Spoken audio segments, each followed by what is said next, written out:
தொல்காப்பியம் கேட்கும் அனைத்து தமிழ் உள்ளங்களுக்கும் என் வணக்கம்.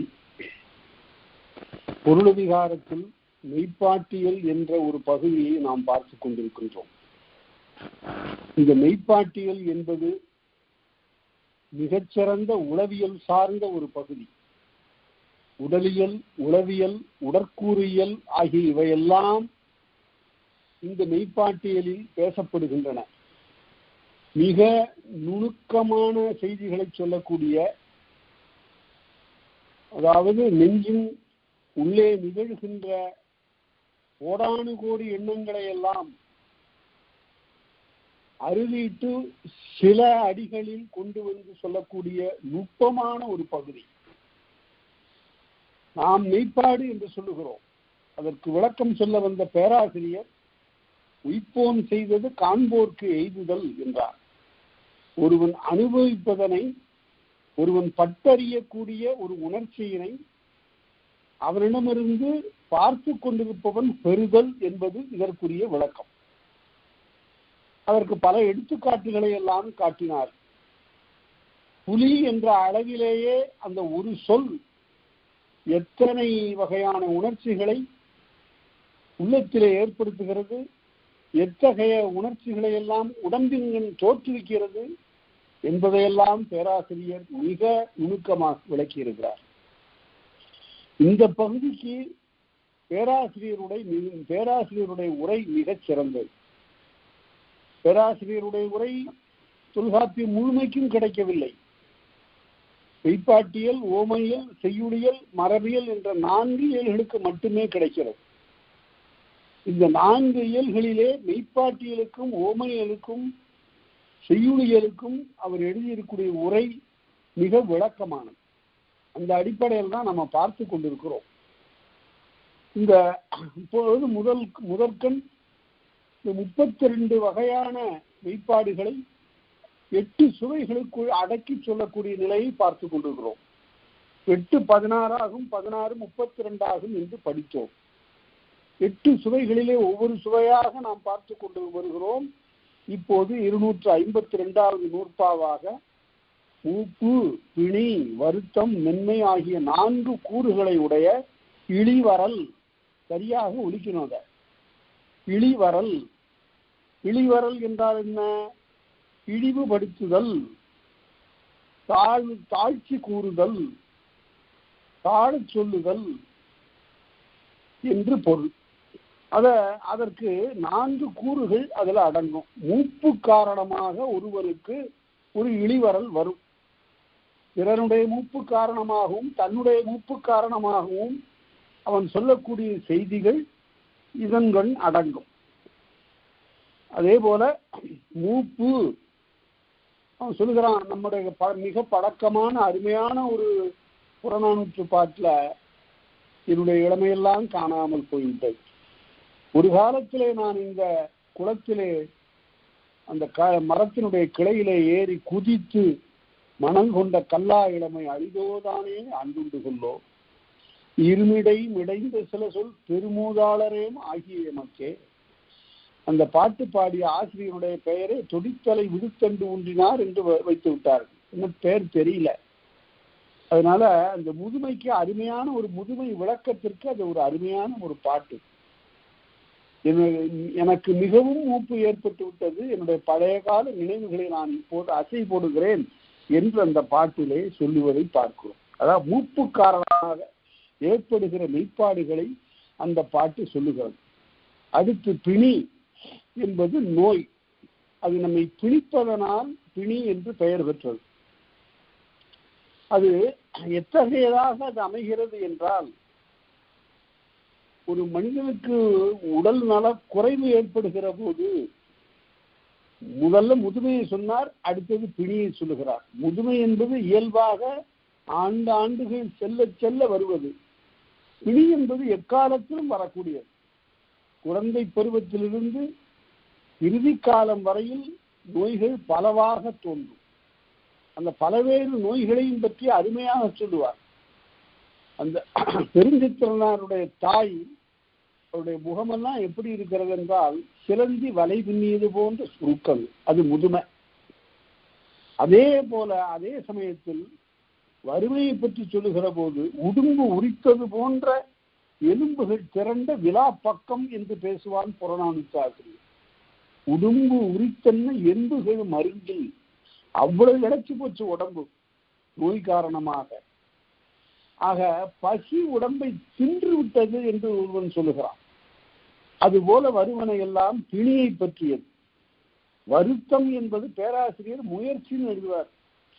முயற்சி காரணமாக உண்டாகின்ற வருத்தம், அந்த வருத்தம் அதற்கு பிறகு மென்மை ஆகிய இந்த உணர்ச்சிகளின் காரணமாக உடவி இறப்பினும் ஒரு தசை பிண்டம் பிறந்தாலும் கூட, குழந்தை இறந்து பிறந்தாலும் தசை பிண்டமே பிறந்தாலும் அது ஆளில்லை என்று கருதாமல் வாளினாலே கீறி அடக்குவது அரச மரபு. அதனால பிறப்பிலேயே இவ்வாறு ஒரு பிண்டமாக பிறப்பது உண்டு. அதுவும் பிணி பற்றியதுதான். ஆகவே அவ்வாறெல்லாம் இந்த 4 கூறுகளாக வருவது இழிவரல். ஒரு மனிதனுடைய தாழ்ந்த நிலையை, இறங்கத்தக்க ஒரு நிலையை சொல்லுவதுதான் இந்த இழிவரல். அடுத்து புதுமை பெருமை சிறுமை ஆக்கமோடு மதிமை சாலா மறுக்கை 4. மறுக்கை என்றால் வியப்பு. ஏப்பா இப்படியா என்று மருளுவது. அதுதான் எதன் காரணமாக மருளுவார்கள்? புதுமை பெருமை சிறுமை ஆக்கம் என்ற 4 காரணமாக ஒருவனுக்கு வியப்பு உண்டாகும். பேராசிரியர் ஒரு அருமையான எடுத்துக்காட்டு காட்டுவார் மறுக்கை என்றால் என்ன என்பதற்கு. சாந்தகத்து உண்டென்று செப்பு திறந்தொருவன் பாம்பகத்து கண்டது உடைத்தும்பார். ஒரு சின்ன சிமிழ்ல சந்தனம் இருக்கிறது என்று திறந்தானா, டப்பிங்கிறாங்களே அது மாதிரி ஒரு சிறிய, மிகச்சிறியதல்ல, ஒரு சிறிய செப்புக்குள் சந்தனம் அரைத்து வைத்திருக்கிறார்கள். நம்ம அதை திருகி எடுத்து அந்த சந்தனத்தை இட்டுக் கொள்ளலாம் என்று முயல்கின்ற ஒருவன் அதை திறந்தான். அவன் சந்தனம் என்று அந்த நிலையை, அதற்குள்ளே இருப்பது சந்தனம் என்று கருதி திறக்கிறான். அப்படி திறந்த உடனே உள்ளே இருந்து புஷ்ன்னு ஒரு பாம்பு வந்துதான். அப்ப அவனுக்கு என்ன உணர்ச்சி உண்டாகுமோ அதுக்கு பேர் தான் மறுக்கைனார். சாந்தகத்து உண்டென்று செப்பு திறந்தொருவன் பாம்பகத்து கண்டதுடைத்து. அது எதிர்பாராம நிகழ்வது. அப்பா அப்படின்னு. தாஜ்மஹால் ஒரு பெரிய வியப்பு என்று சொல்லுகிறார்கள். அது அங்க போய் பார்த்தாதான் தெரியும். என்னவென்றால் போய்கொண்டே இருக்கிறோம், தாஜ்மஹால் எங்கே இருக்கிறது எங்கே இருக்கிறது எங்கே இருக்கிறது என்று தெரியாம திடீரென்று ஒரு இடத்துல வந்த உடனே தாஜ்மஹால் தெரிகிறது. அதாவது வெட்ட வெளியில திடீரென்று ஒரு ஓங்கிய ஒரு கட்டிட அமைப்பு புலனாகின்ற போது நமக்கு ஒரு மறுப்பு உண்டாகிறது. அதே போல மிக உயரத்திலிருந்து மிக மிக உயரத்திலிருந்து ஒரு அருவி வீழ்கிறது, நயாகரா. அதை பார்த்த உடனே நமக்கு மறுக்கை உண்டாகிறது. இவையெல்லாம் மறுக்கை எனப்படும். மறுக்கை எய்தினேன். புறநானூற்றுல நினைக்குங்காலை மறுக்கை உடைத்தே என்று பேசுவாங்க. நினைக்கும் போது ரொம்ப வியப்பா இருக்கு. இப்படி ஒரு நட்பா கோப்பெருஞ்சோழனுக்கும் பிசிராந்தையாருக்கும் எங்கேயாவது உண்டா அப்படி என்று ஒரு வியப்பு நமக்கு உண்டாகிறது என்று சொல்லுகிறார். அது 4 கூறுபடும். புதுமை காரணமாக வருவது. ஒரு புதுமையை கண்டு நாம் வியக்கிறோம். அறிவியல் கண்டுபிடிப்புகள்ல புதியதாக வருகிற போது அதனை பார்த்து நாம் வியப்படைகின்றோம். அடுத்தது பெருமை காரணமாக, பெருசா மிக பெரிதாக இருக்கிறது. இவற்றிலும் பெரிதே வானினும் உயர்ந்தன்று நீரினும் ஆறளவின்றே சாரல் கருங்கோர் குறிஞ்சி பூக்கொண்டு பெருந்தே நிலைக்கும் நாடனோடு நட்பே என்று சொல்லுகிற போது அது பெருமை காரணமாக. எவ்வளவு பெரிய நட்பது, எப்படி ஒரு சொற்களாலே விளக்குவது என்ற அது பெருமை. அடுத்தது சிறுமை. இதற்கு மேல சிறியது ஒன்று இல்லை என்ற அளவில் இருக்கும். அது பல எடுத்துக்காட்டுகள் இருக்கின்றன. இருந்தாலும் உள்ளத்தை தொடுகின்ற ஒரு எடுத்துக்காட்டை நான் இப்போது கடுகை துளைத்து, ஒரு கடுகை துளைக்க முடியுமா யாராவது? அந்த கடுகை துளைத்து அதுக்குள்ளார கடலை புகுத்துவதுன்னா எப்படி இருக்குமோ அப்படி இருக்கிறது திருக்குறள் தான். திருக்குறளே ஒரு வியப்பு தான். அதனுடைய பெருமையை உள்ளவாறு உணர்ந்தவர்களுக்கு தெரியும். அதை மேலை நாட்டவர்கள்லாம் மிக நன்றாக இப்போது உணரத் தொடங்கிவிட்டார். எங்கெங்கு இருக்கக்கூடியவர்களும் இப்போது அயல் நாட்டினரும் அயல் மொழியினரும் திருக்குறளை பார்த்து மறுக்கை எய்துகிறார். அதனால்தான் கடுகை துளைத்து 7 கடலை புகட்டி குறுகத்தரித்த குரல் என்று பேசுகின்ற போது அது ஒரு வியப்பு. பிற்காலத்துல கம்பராமாயணத்துல இந்த வியப்புக்கு, இந்த மறுக்கைக்கு ஒரு அருமையான ஒரு எடுத்துக்காட்டு இருக்கிறது. என்னவென்றால், திருமால் முடிவு செய்கிறார் இந்த மாவலியை அவனுடைய செருக்கை அடக்குவது என்று கருதி அவன் எல்லாருக்கும் மகிழ்ந்து கொடை கொடுத்து கொண்டிருக்கக்கூடிய காலத்தில் அவனை அணுகி, எனக்கு கொடு, எனக்கு நான் கேட்பதை கொடு என்று கேட்பதற்காக செல்லுகிறார். செல்லும் போது எப்படி செல்லுகிறார் என்றால், பயந்தவர்களும் இகழ் குரலன் பார்த்து எதிர் வியந்தவர் வெறுக்குல. அதாவது இதுக்கு மேல கீழே தாழ்ச்சியான ஒரு குள்ள உருவம் கிடையாது. அவ்வளவு ஒரு குள்ளன் கையை கத்திரிக்காய் மாதிரி இருக்கிறான், கையை காலும் வீசிக்கிட்டு நடக்கிறான். அவ்வளவு குள்ளமான ஒரு வடிவம். அவன் 6 அடிக்கு மேல நிமிர்ந்து நிற்கிறான் மாவலி. வருகின்றவர்களுக்கெல்லாம் 2 கைகளாலும் வாரி வாரி வழங்கி கொண்டிருக்கிறான். அப்போது போய் இந்த பயந்தவர்களும் இகழ் குரலன்னா பயந்தவர்களும் படிக்க கூடாது, அது வட சொல். நாம தமிழ் சொல்ல பயத்தல் என்றால் கொடுத்தல், வழங்குதல் என்று பொருள். பயந்தவர்களும் இகழ் குரலன், பெற்றவர்களும் இகழுகின்ற குரலன். பெற்றவர்களும் இது என் பிள்ளை இல்லைன்னு தூக்கி எரிஞ்சிட்டாங்க. அப்படிப்பட்ட அருவருக்கத்தக்க ஒரு குள்ளமான ஒரு வடிவம். அப்படி ஒரு உருவத்தை எடுத்துக்கொண்டு திருமால் போகிறான். போய் என்ன கேட்பது? இந்த இடத்துலதான் அந்த கற்பனையினுடைய சிறப்பை பார்க்கிறோம். எனக்கு என் காலால 3 அடி மண் கொடுன்னு கேட்கிறான். இவன் உருவமே அவ்வளவு சிறியது, இவன் கால் சிறியது, இவனுடைய பாதம் அளவு, இவனுடைய அடியளவு 3 அடி கேட்ட உடனே மாவலி எதுவும் சிந்திக்கவில்லை. அவன் கேட்டவர்களுக்கெல்லாம் கேட்டவற்றையெல்லாம் கொடுப்பவன். ஆனால் அமைச்சன் சிந்திக்கிறான். இவ்வளவு சிறியவனாக இருந்து கொண்டு தன் காலாலே 3 அடி மண் கேட்கிறான் என்றால் ஏதோ சூழ்ச்சி. ஆக கொடுக்காதே என்று தடுக்கிறான் மாவலியை. ஆனால் மாவலி, நான் கொடுக்க பிறந்தவன், அந்த உறுதியோடு தான் இங்கே நிற்கிறேன், யார் எது கேட்டாலும் கொடுத்தே தீருவேன் என்று சொல்லி கயந்தரு நறும்புணல் கையில் தீண்டலும் பயந்தவர்களும் நிகழ் குரலன் பார்த்து. இதுவரையில நமக்கு மறுக்கை கிடையாது. இப்ப அவன் என்ன பண்ணான், கையில தண்ணீரை ஊற்றி இந்தா கொடுத்தேன் அப்படின்னு கொடுக்கின்ற போது பார்த்து எதிர் வியந்தவர் வெறுக்கொல விசும்பின் ஓங்கினான். வாமன அவதாரமாக இருந்தது, வாமன தோற்றமாக இருந்தது, திரிவிக்கிரம தோற்றமாக, விசும்படாவிய தோற்றமாக ஆகிவிட்டது. திடீரென்று ஒரு குள்ள வடிவம் ஆகாயத்தை அளாவுகின்ற அளவுக்கு ஓங்கி வளர்ந்தா அப்படி இருக்கு. அதுதான் மறுக்கை. வியந்தவர் வெறிக்கொல விசும்பின் ஓங்கினான் அப்படின்னு சொன்ன கம்பன் அந்த இடத்துல இந்த பாட்டை படித்தவனா கம்பனை நினைத்து நாம் கைதொட வேண்டும். ஏனென்றால் வால்மீகி சொல்லாத ஒன்றை சொல்ல போகிறாங்க. எப்படி வாங்கி ஓங்கினான் என்று கேள்வி கேட்டா, உள்ளமான ஒரு வடிவம் விசும்பு அளாவிய ஒரு தோற்றமாக எப்படி மாறியது என்று கேட்டால் அந்த இடத்துல சொன்னா, பார்த்து எதிர் வியந்தவர் வெறுக்கொல விசும்பின் ஓங்கினான், உயர்ந்தவர்க்கு உதவிய உதவி ஒப்பவே. உயர்ந்தவர்களுக்கு, மிக உயர்ந்த சார்ந்தவர்களுக்கு சின்ன உதவி செய்தா கூட அது அவர்கள் மிக பெரிதாக எடுத்துக் கொள்வார்களோ, அதுபோல உள்ளமான இவன் விசும்பு அளாவ உயர்ந்தான். இந்த அது என்ன, அது உயர்ந்தவர்க்கு உதவிய உதவி ஒப்பவே, அது திருக்குறள். அதாவது உயர்ந்தவர்க்கு உதவிய உதவி எப்படிப்பட்டதுன்னா, உதவி வரைத்தென்று உதவி, உதவி செய்யப்பட்டார் சால்பின் வரைத்து என்ற அந்த குறளின் கருத்தை கொண்டு போய் அங்க வச்சான். மிகப்பெரிய சான்றோர்களுக்கு ஒரு சிறிய உதவி செய்தால் கூட காலம் முழுவதும் அதை நினைத்துக் கொண்டே இருந்து அதனை போற்றி மகிழ்வார்கள், அவ்வளவு நன்றி பாராட்டுவார்கள். அதுபோல அந்த சிறிய உதவியை பெரிதாக நினைப்பது போல உள்ள வடிவம் விசும்பலாவியதாக வளர்ந்தது என்று கம்பன் சொன்னான். அதான் மறுக்கைக்கு அருமையான எடுத்துக்காட்டாக அமைந்த ஒரு பாடல். அடுத்து புதுமை பெருமை சிறுமை பார்த்தோம். ஆக்கம் என்றால் ஒன்றிலிருந்து ஒன்று பெருக வளர்தல், வளர்ச்சி என்று பொருள். குறுந்தொகையில ஒரு அருமையான பாட்டு, இந்த பாட்டை எல்லாரும் படிக்கணும்.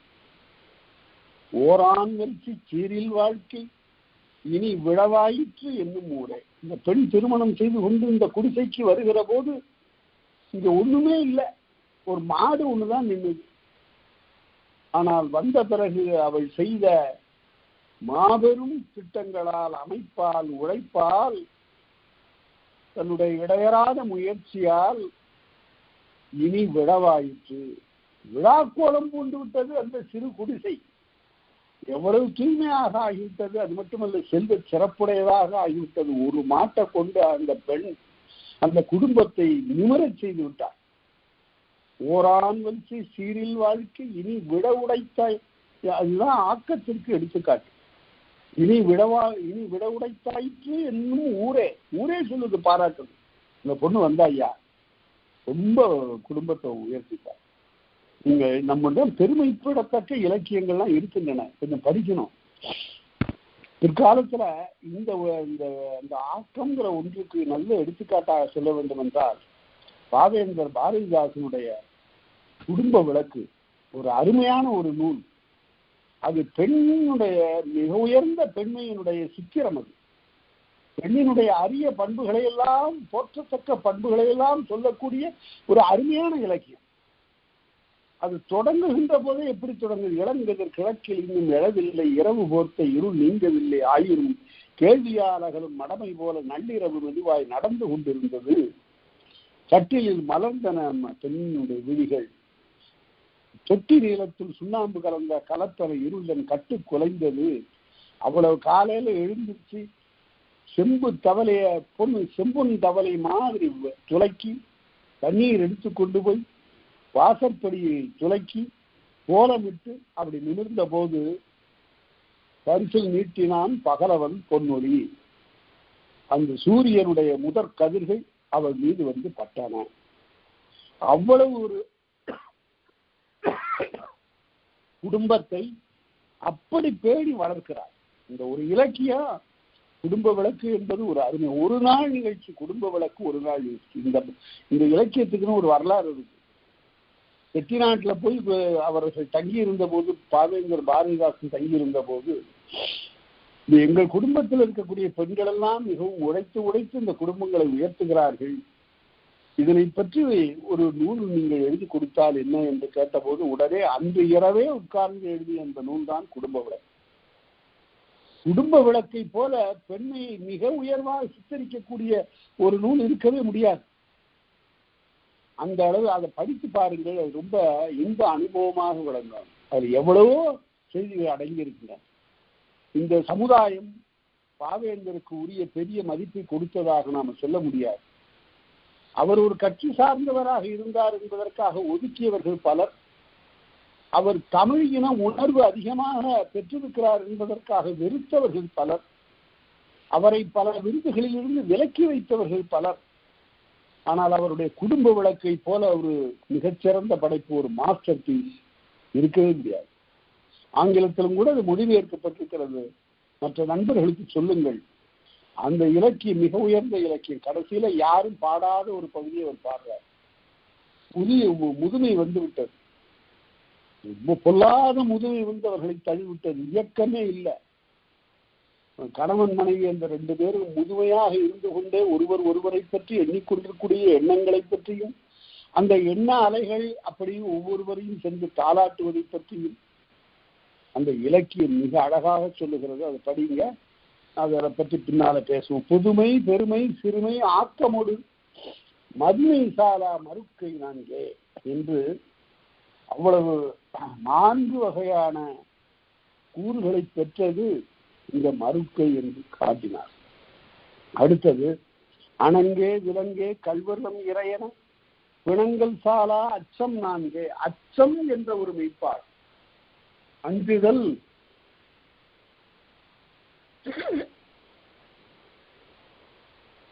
நான் அஞ்சவே மாட்டேன் என்று சொல்லுவது அது வெறும் வெற்றுரையும். ஏனென்றால் அஞ்சுவது அஞ்சாமை பேதமை தான் அவன் திருவள்ளுவன். எதற்கு அஞ்சணுமோ அதற்கு அஞ்சணும். பழி பாவங்களுக்கு அஞ்சணும். பழியுடன் உலகோடு பெற்றாலும் கூட பழி வருகிறது என்றால் கொள்ளலர் என்று சொன்னான் கடவுள் மாய்ந்த இடம்பெறுவது. அதனால இந்த நான்கும் அச்சத்தை தருவன. அணங்குதல் என்றாலே வருத்துதல் என்று பொருள். அதுக்கு பேராசிரியர் உரை எழுதுகிற போது தெய்வத்தால் ஏற்படுகின்ற அச்சம், பேய் பூதம் பாம்பு போன்றவற்றால் ஏற்படுகின்ற அச்சம் என்று எழுதினார். அதனால ஒருவருடைய உள்ளத்திலே அச்சத்தை தோற்றுவிக்கக்கூடிய பொருண்மைகள் இவை. தெய்வம் காரணமாக தெய்வம் அஞ்சல் என்று தொல்காப்பியர் சொல்ல போகிறார். தெய்வம் அஞ்சல் புறையறம் தெளிதல் என்றெல்லாம் பேசுவார். தெய்வத்திற்கு அஞ்சுதல், அதேபோல பேய் பூதம் ஆகியன கண்டு அவற்றை பற்றி எண்ணி கருதி அஞ்சுதல். இந்த பேய் என்றாலே பெரியதுன்னு என்று பொருள். தொல்காப்பியம் தான் சொல்லியிருக்கிறான். பேன் நாம் உரு என வரும் அச்சக்கிழவி என்று நாம படித்தோம். அதனால பெரியதாக இருக்கக்கூடியது எதுவும் அச்சத்தை உண்டாகும். மிக பெரிதாக இருப்பது அச்சத்தை உண்டாக்கும். அந்த பெரியது என்ற பொருள் வருவதுதான் பேய். அதனுடைய வடிவம், அளவு ஆகியவையெல்லாம் மிக பெரியவை. பேயும் பூதமும் பாம்பும் என்று இவை. அதுல பெரும்பானாற்றுப்படையிலையும் சிலப்பதிகாரத்திலே ஒத்த பகுதிகள் இருக்கின்றன.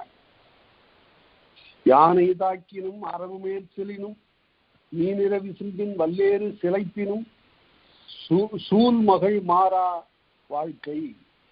அந்த சூல் கொண்ட மரத்து இருக்கிறாள, வயிற்றுல பிள்ளை இருக்கிறது, எதற்கும் அஞ்சக்கூடிய இயல்புடைய அந்த பருவத்திலும் கூட அஞ்சாதவள் அந்த மரத்தி. எதற்கும் அஞ்ச மாட்டா. யானை தாக்கினும், யானையே வந்து தாக்கினாலும் சரி அஞ்ச மாட்டா. யானை அரவு மேற்செலினும், பாம்பு மேல ஊர்ந்து சென்றாலும் அஞ்ச மாட்டாள் என்று அவருடைய நிலையை பேசுவான். அதே போல சிலப்பதிகாரத்திலும் ஒத்த பகுதி உண்டு. கண்ணகி கோவலன் மதுரைக்கு செல்லுகின்ற காலத்து வழியிலே ஏற்படுகின்ற இடர்பாடுகளை, அச்சத்திற்குரிய பொறுமைகளை எல்லாம் அங்கே சொல்ல காண்கிறோம். அடுத்தது விலங்குகள் வந்து தொல்லை செய்யக்கூடும். பாண்டி நாட்டில் விலங்குகள் தொல்லை செய்ய மாட்டா என்று பேசுவார் இளங்கோடிகள். அவனுடைய நாடு செங்கோல் தென்னவர் காக்கும் நாடென எங்களும் போகிய இசையோ பெரிது. கல்வர்களோ விலங்குகளோ துன்பம் செய்யாத ஒரு நெடிய வழியாக அது அமைகிறது என்று. அணங்கே விலங்கே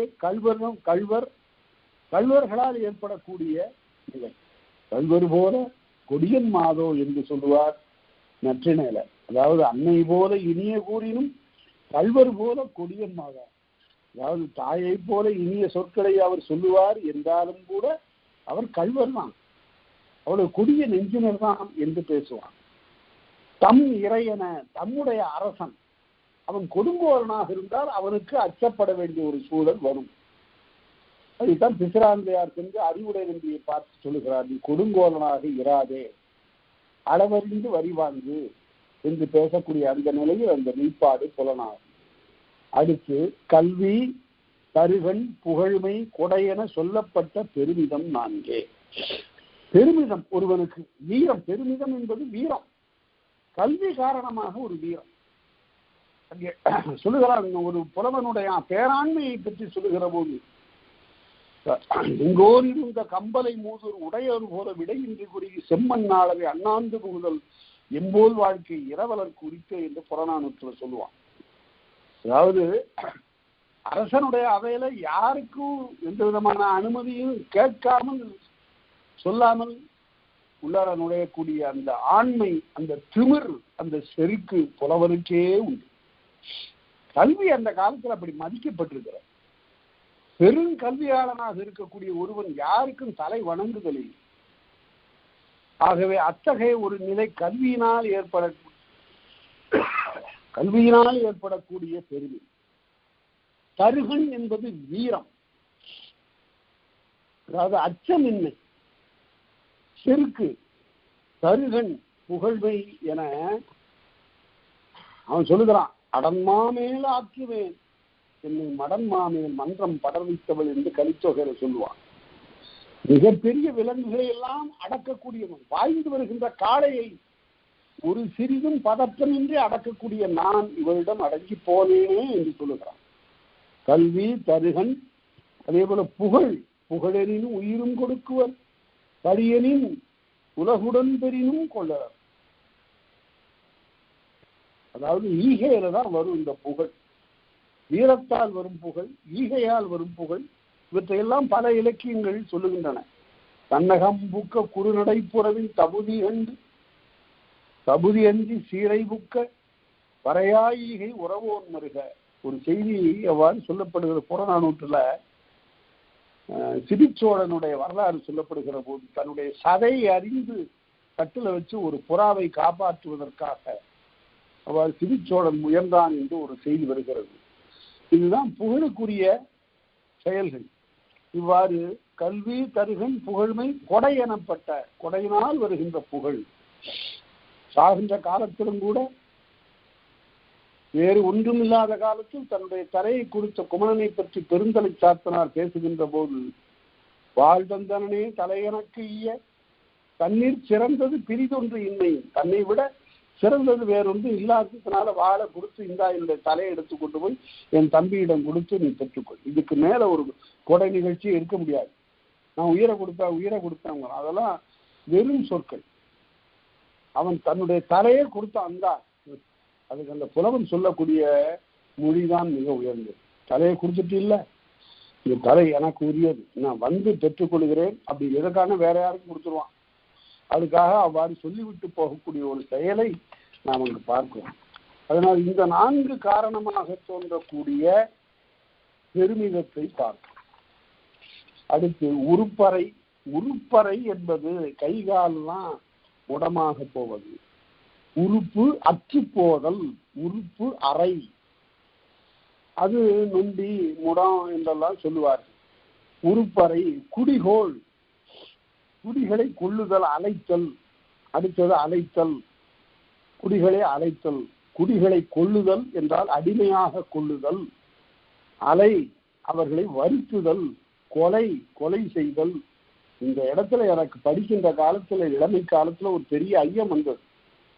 கொலை எப்படி ஒரு மெய்ப்பாடாகும் நினைச்சு பாருங்க.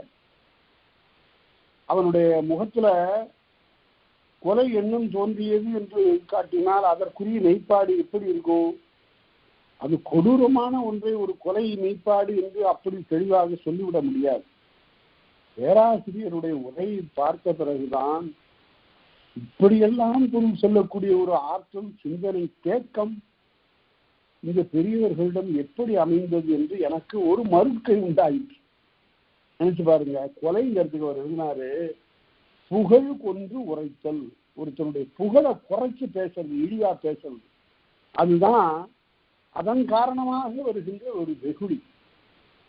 அதனால கொலைங்கிறது இங்க ஆளை வெட்டுறது இல்லை, அவதூறு பேசுறது. இந்த காலத்துல மான நஷ்ட வழக்குங்கிறான் பாருங்க, என்ன மதிப்பு குறைவா பேசினான், அது ஒரு கொலை, சொற்களாலே கொல்லுதல். அவ்வாறு உருப்பறை, குடிகோள், அலை, கொலை என்ற வெறுப்பின் வந்த வெகுளி 4. வெறுப்பு காட்டுகின்ற வெகுளி சினம் 4. உருப்பறை என்றால் அரசன் கை குறைத்தலும் கால் குறைத்தலும் முதலான உறுப்பு சிதைத்தல் என்று எழுதுவார். மாறுகால் மாறுகை வாங்கிறது. பெருங்குற்றத்திற்காக வழங்கப்படுகின்ற உருப்பறை தண்டனை, உருப்பறை தண்டம். கைகளை குறைத்தல், கால்களை குறைத்தல் என்றெல்லாம் மதுரை வீரனுக்கு அவ்வாறு செய்தார். மாறுகால் மாறுகை வாங்கினார். அவ்வாறு கை குறைத்தலும் கால் குறைத்தலும் முதலான உறுப்பு சிதைத்தல். அடுத்தது குடிகோள். தன் கீழ் வாடக்கூடியவர்களை நலிவு செய்தல். அதாவது அரசன் முறை செய்து காப்பாற்றும் மன்னவன் மக்களுக்கு இறை என்று வைக்கப்படும் என்று சொன்னான். அரசனாக இருந்தாலும் அந்த இடத்துல பரிமேலழகர் உரை எழுதுவார், அவன் மானுடனாக இருந்தாலும் கூட அவனுடைய செயலால் அவன் தெய்வமாக கருதப்படுவான். அப்படி இல்லாம அவன் தன்னுடைய மக்கள், தன் கீழ் வாழ்கின்ற மக்களை எல்லாம் அழைப்பானையானால், குடிகோள் செய்வானையானால், கீழே வாழக்கூடியவர்களை நலிவு செய்வானையானால் அதன் காரணமாக உண்டாகின்ற வெகுளி இருக்கும். அடுத்தது அலை என்றால் வைதல், புடைத்தல் ஆகியனெல்லாம் அலைத்தல். அவ்வாறு உண்டு. உறுப்பு, அறை எல்லாமே பெரும்பாலும் தொடர்புடைய செயல்கள் தான். அந்நிமின் என்பவள் அரசனை எதிர்த்து உண்ணா நோன்பிருப்பாள். ஏனென்றால் அவருடைய வாய்மொழி தந்தை. அருமையான ஒரு தொடர், வாய்மொழி தந்தை என்ற ஹரிச்சந்திரன் பொருள். அவ்வளவு உண்மையே பேசக்கூடியவன் அவருடைய தந்தை. அவனுடைய மாடு பயத்தங்கொல்லையில போய் புகுந்து மேய்ஞ்சு. உடனே கொல்லைக்கு உரியவன் போய் முறையிட்டான் அரசனிடம். அரசன் உடனே அவனுடைய கண்களை பறித்து விட்டான். அவனுடைய குற்றம் இல்லை, அவன் வாய்மொழி தந்தை. அவன் உள்ளத சொன்னான், என்னுடைய மாடுதான் ஐயா தவறி மேய்ந்து விட்டது, விலை பொறுக்க வேண்டும் என்று வேண்டி நான் கேட்காமல் அரசன் அவன் கண்களை பறித்தான். உடனே அந்நியனிலே உண்ணானொன்று இருந்து வெளுத்த ஆடைகளை உடுக்காதவளாக நீராடாதவளாக அரசனுடைய முன்னிலையை உட்கார்ந்து உண்ணானொன்று இருந்து தன்னுடைய வருத்தத்தை ஊராருக்கும் நாட்டாருக்கும் அறிவித்தாள். உடனே அதற்கு பிறகு போசர்கள் அங்கிருந்து வந்து படையெடுத்து வந்து அவருடைய குறையை தீர்க்கின்ற வகையில் அரசனை மாற்றினர் என்பது வரலாறு. சங்க இலக்கியத்திலே சொல்லப்படுவது அகநானூற்றிலே இடம்பெறுவது. அலை கொலை கொல்லுதற்கு ஒருப்படுதல் அல்லது புகழ் கொண்டு உரைத்தல் என்றெல்லாம் சொல்லுவார். அடுத்தது செல்வம் புலனே புணர்வு விளையாட்டென அல்லல் நீத்த உவகை. நான்கு உவகையில மது அருந்தினா கூட உவகை வரும், அதெல்லாம் உவகை இல்லைன்னாரு தொல்காப்பியர். அல்லல் நீத்த உவகை, அதனால துன்பமில்லாத ஒரு உவகை. செல்வம் காரணமாக ஒருவருக்கு மகிழ்ச்சி வரும். செல்வம் தேவையானது. செய்கிற பொருளை செருணர் செருக்கருக்கும் எஃகு அதனை கூறியது இல் என்பான் வள்ளுவன். அதனால பொருள் காரணமாக ஒருவரிடத்து ஒரு பெருமிதம் தோன்றுமையானால் அதுவும் உவகையின் பார்ப்பது. புலன் என்பது ஐம்புலன் நுகர்வு. இந்த 5 புலன்களாலும் தனித்தனியாக நுகரக்கூடியன இருக்கும். நல்ல சாப்பாடு வாய்க்கு, நல்ல இனிய காட்சி கண்ணுக்கு, இனிய இசை காதுக்கு, சந்தனத்தை பூசி உடம்புல விசிறினா உடம்புக்கு நீக்கி, அதே போல இனிய மனத்தை மோக்குன்ற ஒரு நிலை. இந்த இடத்துல நான் ஒரு செய்தியை நான் உங்களுக்கு சொல்லணும். இந்த மூக்கினுடைய வினை மோத்தல், மோப்ப குழையும் அனிச்சம்னு தான் சொல்லுவார். நம்ம என்ன செய்கிறோம்னு கேட்டா மோந்து பார்த்தல் என்பது சிற்றூர் மக்கள் எல்லாம் சரியா சொல்லிட்டு இருக்காங்க. நாம மாத்திரம் அப்படி இல்லை, முகர்ந்துன்னு சொல்றோம். முகர்ந்து என்பது பிழையான சொல். நல்லா முகர்ந்து பாரு, வாசமா இருக்கும் அப்படின்பா. அது பிழையான ஒரு தொடர். மோந்து பாருன்னு சொல்லணும். அது நம்ம ரொம்ப நாம பிழையை திருத்தி பேசுவதாக நினைத்து கொண்டு முகர்ந்து பாரு. முகர்ந்து என்பது நுகர்ந்து என்பதிலிருந்து பெறப்பட்ட ஒரு பிழையான வடிவம், ஃபால்ஸ் அனாலஜி, தவறான ஒப்புமை. மோந்துன்னு தான் சொல்லணும். வள்ளுவராக தான் சொன்னார், மோப்பக்குடையும் அனிச்சம் என்று. இவ்வாறு செல்வம் புலனே புணர்வு ஐம்புலன்களாலும் ரொம்ப அருமையான பெரிய புராணத்தில் ஒரு பாட்டு. நடராச பெருமானுடைய கூத்த பெருமானுடைய அந்த ஆடல் நிகழ்ச்சியை பார்க்கின்ற சுந்தரருக்கு அப்படியே ஐம்புலன்களும் அப்படியே இன்பம் பயிர்ந்தன என்று பேசுவார். அதனால அது ஐம்புலன் நுகர்வு. அது திருவள்ளுவர் சொல்லுவார், இந்த 5 புலன்களுக்கும் ஒரே நேரத்துல ஒரு இன்பம் தருவது என்பது எதுவாக இருக்க முடியும்? அது காதல் என்றார். கண்டு கேட்டு உண்டு உயிர்த்து உற்று அறியும் ஐம்புலனும் ஒன்றொடி கண்ணே உள என்றார். பெண்ணியம் இந்த 5 இருக்கின்றன என்று பேசினார். கண்டு கேட்டு உண்டு உயிர்த்து உற்று, இந்த ஐம்புலன்னு என்னங்கிறது விளக்கம் பாருங்க திருவள்ளுவர். கண்டு கேட்டு உண்டு உயிர்த்து உற்று அறியும் ஐம்புலனும் ஒன்றொடி கண்ணே உள. இந்த 5 பெண்ணிடம் இருக்கின்றன. பெண் உண்மையில் ஆணை விட பல வகையில் சிறந்தவளாகவே கருதப்பட வேண்டியவள். அவள் இல்லையே குடும்பம் என்ற ஒரு அமைப்புக்கு இலக்கணமே இல்லை. அவள் இல்லையே தலைமுறை தழைப்பது என்பது இல்லவே இல்லை. அவள் இல்லையே அறம் செய்வதற்குரிய நிலைக்களம் வேறு இல்லை. இதையெல்லாம் பெண்ணினுடைய பெருந்தக்க. அதனால்தான் சொன்ன பெண்ணின் பெருந்தக்க யாவுல. ஆனா நாடு மக்கள் சமுதாயம் அந்த பெண்ணுக்குரிய அந்த சிறப்பை உணரவில்லை. அவ்வப்போது காவியங்களிலும் பாக்களிலும் நம்முடைய பெரும் புலவர்கள் எல்லாம் அதனை எடுத்து காட்டி இருக்கிறார். பல இடங்களில் அவருடைய சிறப்பை எல்லாம் எடுத்து பேசுவார். சிலப்பதிகாரத்துல பாருங்க, முதல்ல எடுத்த உடனே எல்லாத்துலேயும் ஒரு காவிய நாயகனை தான் கொண்டு வந்து காட்டுவாங்க. நம்முடைய திரைப்படங்கள்லாம் பாருங்க, முதல்ல எடுத்த உடனே கதாநாயகனை தான் காட்டுவாங்க, கதை தலைவனை. அவர் அங்கிருந்து வந்தாதான் உடனே இந்த பார்வையாளர்களுக்கெல்லாம், இந்த சுவைஞர்களுக்கெல்லாம் ஒரு பெரிய மகிழ்ச்சி. ஆனா நேர்மாறாக சிலப்பதிகார காலத்துல காவியத்துல முதல்ல அறிமுகப்படுத்துவது கண்ணகியை அறிமுகப்படுத்துவான். ஈலா வடமீன் திறமென்றும் மாதரார் வயங்கிய பெருங்குளத்து காதலார் பெயர் முன்னும் கண்ணகி என்பாள் முன்னு அவளை சொல்லிட்டு அப்புறம்தான் மண் தைத்த புகழினான்னு கோவலனை பேசுவான். அது எதற்காக என்றால், அது எதற்காகவாறு சொல்லுகிறார் என்றால், இந்த பெண் தன்னுடைய முழு ஆற்றலையும் தன்னுடைய பேராண்மை பெருந்திறத்தையும் தரிகண்மையும் காட்டப் போகிறாள். அவள் தெய்வமாக போகிறாள். அவளிடத்தில் தெய்வ பேரு என்பது அடங்கி இருக்கிறது என்பதற்காக முதல்ல கண்ணகியை கொண்டு வந்து காட்டுகிறார் இளங்கோ. அதுபோல செல்வம் புலனே புணர்வு, புணர்ச்சியினால் உண்டாகின்ற இன்பம். ஒரு நாள் புணரின் அரை நாள் வாழ்க்கையும் வேண்டலும் யாமேன்னா. ஒரு நாள் அவளோட வாழ்ந்தா போதும், யானா அரை நாள் கூட அப்புறம் உயிரோட இருக்கும்னு தேவையில்லைன்ட்டான். அதற்கு மேல எப்படி அவனுடைய வேட்கையை சொல்லுவது? உணர்வு விளையாட்டு. விளையாட்டு என்றால் காவும் பதியும் ஆடி இகழ்ந்து ஆடி வருதல் என்று பேசுவார் பேராசிரியர்.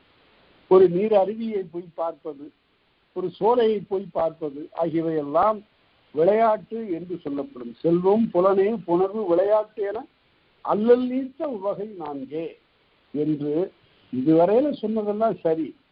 ஆனால் அதற்கு அடுத்தபடியாக இந்த 8 மெய்ப்பாடு 8 சுவைகளுக்கு உரிய மெய்ப்பாடுகள் 8 பெருக்கல் 4 32 சொல்லி முடித்த பிறகு இவை அன்றி ஒவ்வொரு கால் ஒவ்வொரு மனிதனிடத்து ஒவ்வொரு உயிரிடத்து தோன்றக்கூடிய மெய்ப்பாடுகளை எல்லாம் ஒரு பட்டியல் போட்டு சொல்றார்.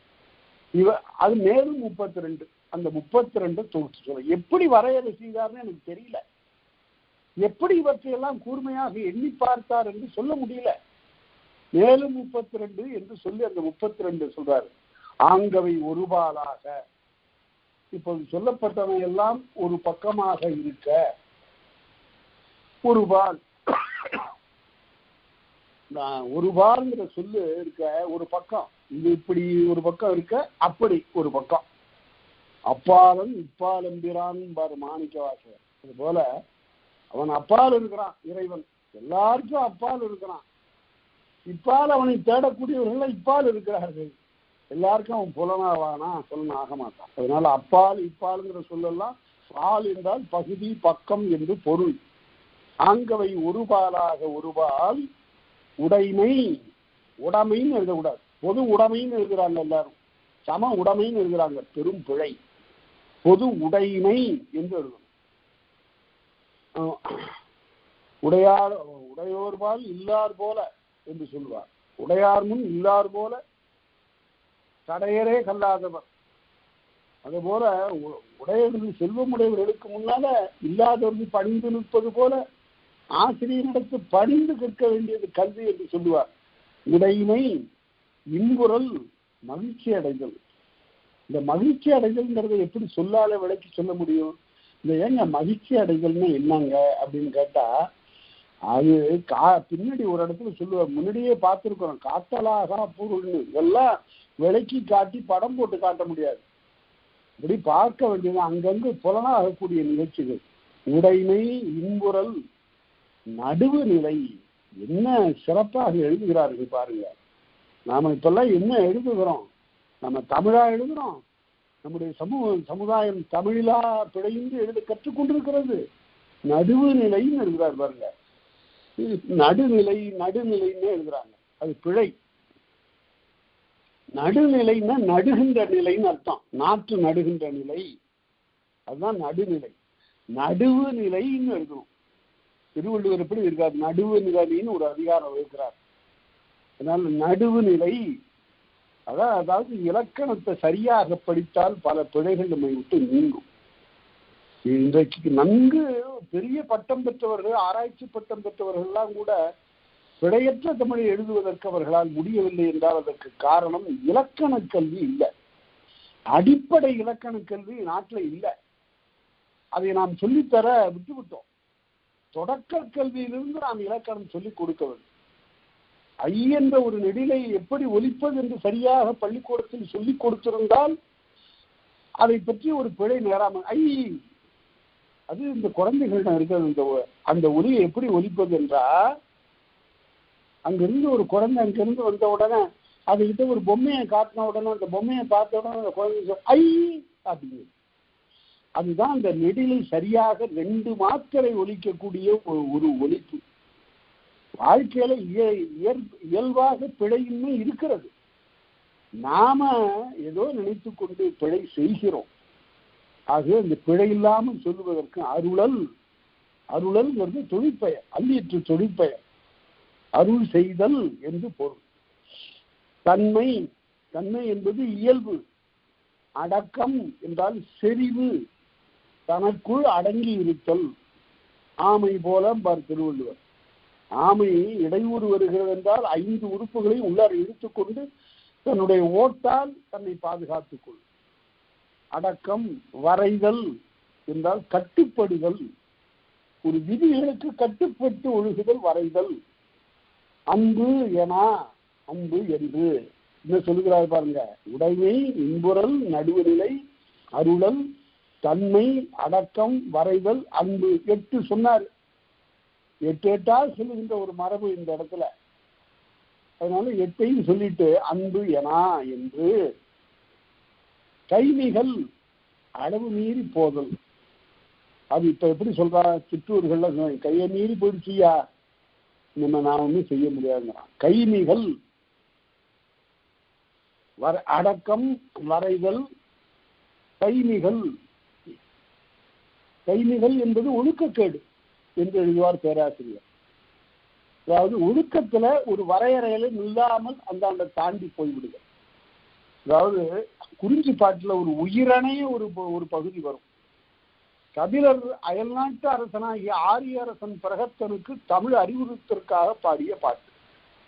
தமிழ் அறிவுறுத்தற்குன்னு தமிழ் நெடுங்கணக்கையா சொல்லி கொடுக்குறாரு, ஆனா அவன் நான் சொல்லி கொடுக்குறாரு இல்ல. மொழியை பற்றியே அந்த பேச்சே இல்லை. ஆனா தமிழ் என்பது அங்க ஆகு பெயராக தமிழனுடைய பண்பாட்டை சொல்லுகிறது.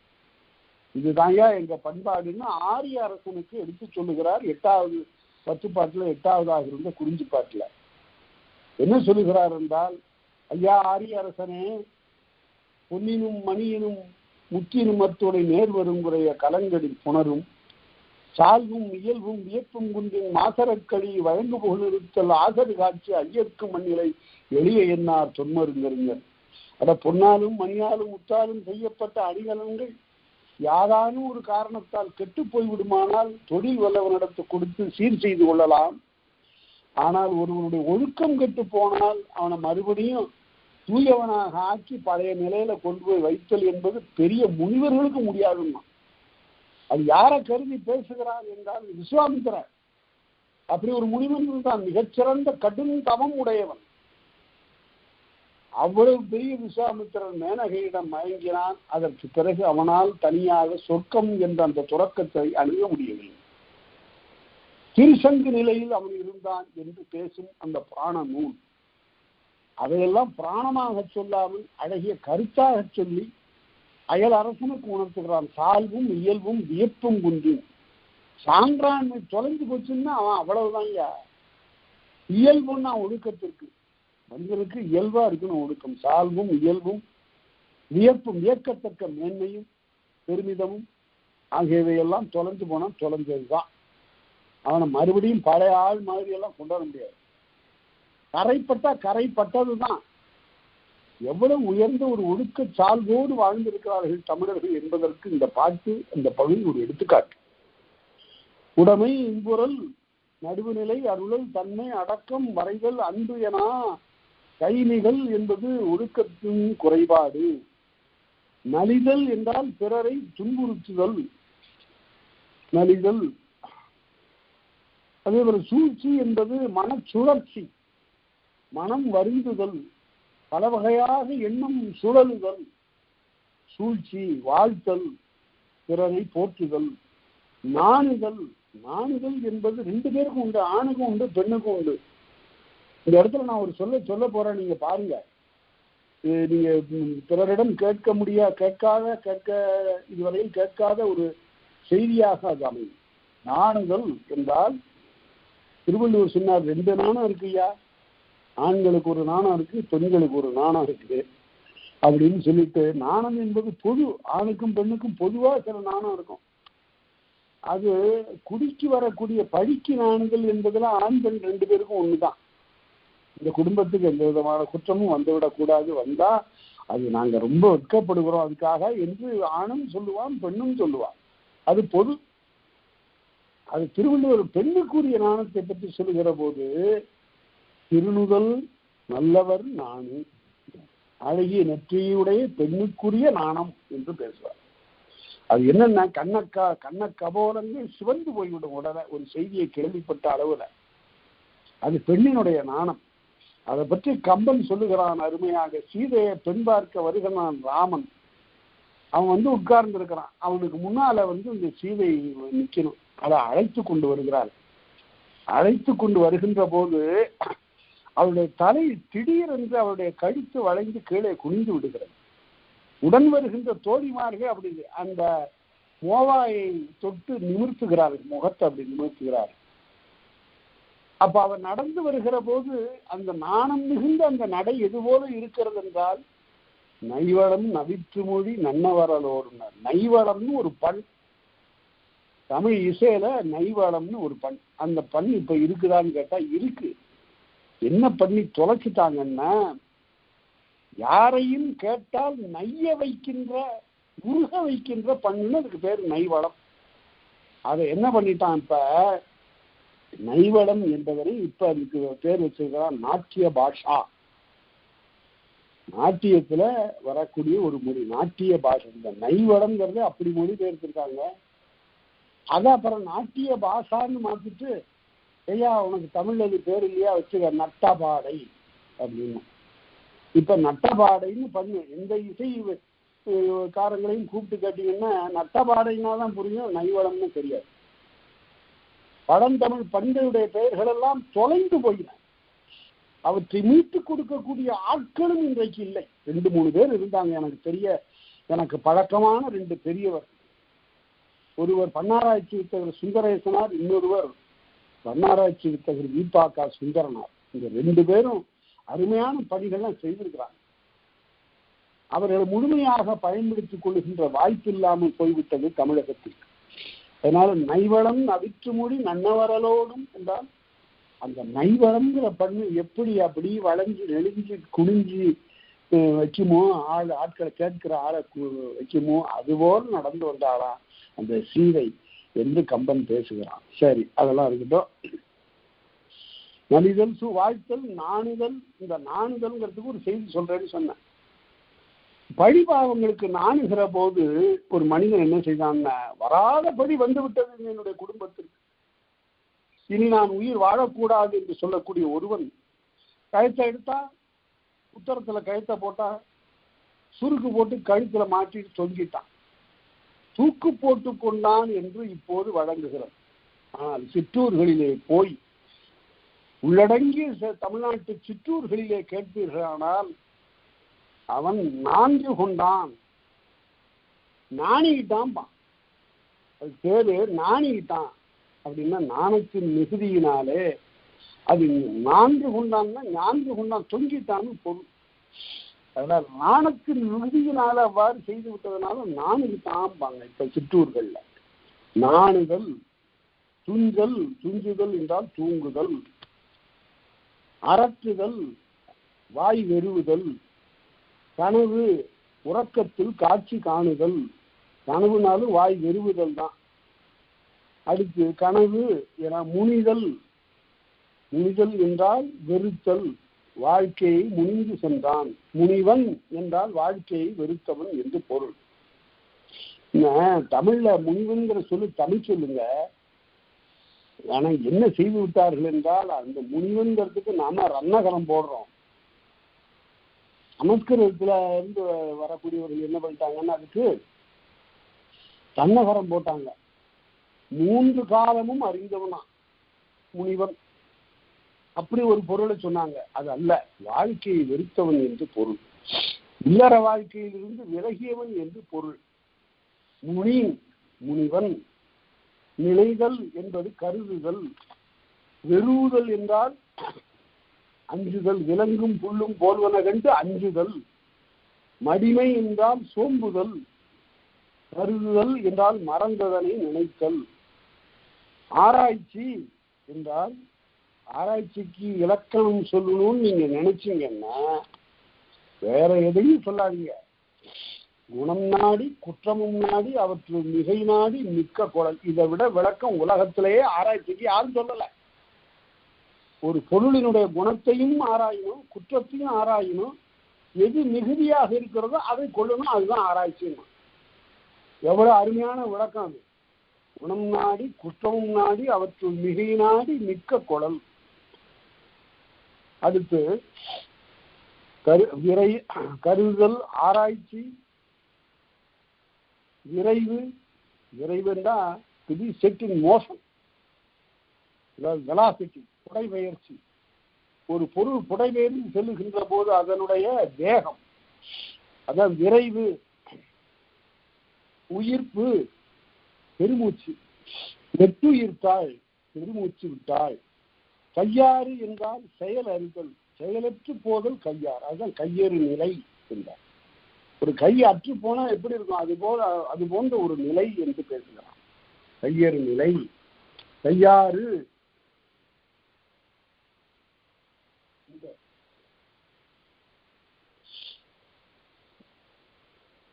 உடைமை, இன்புறல், அருளல், நடுவுநிலை, அருளல், தன்மை, அடக்கம், வரைதல் என்றெல்லாம் பேசிக்கோ. ஆராய்ச்சி, விரைவு, உயிர்ப்பு, கையாறு, இடுக்கண், இடையூறு காரணமாக வருகின்ற இரக்கம். இடுக்கண். பொச்சாப்பு. பொச்சாப்பு என்றால் மறதி, நினைவு மறந்து விடுதல், அதுவும் ஒரு மெய்ப்பாடு. தினமும் மறந்துட்டானே அப்படின்பா. அப்ப அவனுடைய முகம் போகிற போக்கு இருக்கு பாருங்க, இதை எப்படி நாடகத்தில் நடிப்பது என்பதை அவர் சொல்லிக் கொடுக்கிறார் இந்த இடத்துல. மறந்துட்டேனே அப்படின்னு சொல்லும் போது இந்த 2 புருவம் என்ன ஆகுதுன்னு பாருங்க. மறந்துட்டேனே, அடையடைய மறந்துட்டேனே அப்படிங்கும்போது அந்த முக மாறுபாட்டை அவர் கணிச்சிருக்கிறார். இப்படி ஒவ்வொரு உணர்ச்சிக்கும் இருக்கக்கூடிய முக மாறுபாட்டை உடல் மொழி, பாடி லாங்குவேஜ் எப்படி எல்லாம் ஆகுங்கிறத விளக்கி சொல்லுகிறார். இது ஒரு பெரிய உளவியல் பகுதி. நான் இந்த பகுதியெல்லாம் இருக்கட்டும், அடுத்த பகுதி வரப்போகிறது, அங்கெல்லாம் யாராலையும் விளக்கம் சொல்ல முடியாது. அது படித்து படித்து படித்து மனத்தால் உணரலாமே தவிர 100க்கு 100 அவற்றையெல்லாம் உணர்ந்ததாக சொல்ல முடியாது. அடுத்து வர பகுதி அதை பாருங்க நீங்க. அடுத்து பொச்சாப்பு, பொறாமை, அது அழுக்காது. பொறாமை என்பது மையிற்று தொழிற்பெயர். அது சரியாக இலக்கணத்தில் அது சரியாக உணர்ந்து கொள்ளும். பொறாமைன்னு எப்படி வந்தது? பொறுத்து கொள்ளாமை, அது எதிர்மறை தொழிற்பெயர். அது மையிற்று எதிர்மறை தொழிற்பெயர்னு அதுக்கு இலக்கணம் எழுதணும். அடுத்து வியர்த்தல், வேர்வை. உடம்பின் வருவதோர் வேறுபாடு.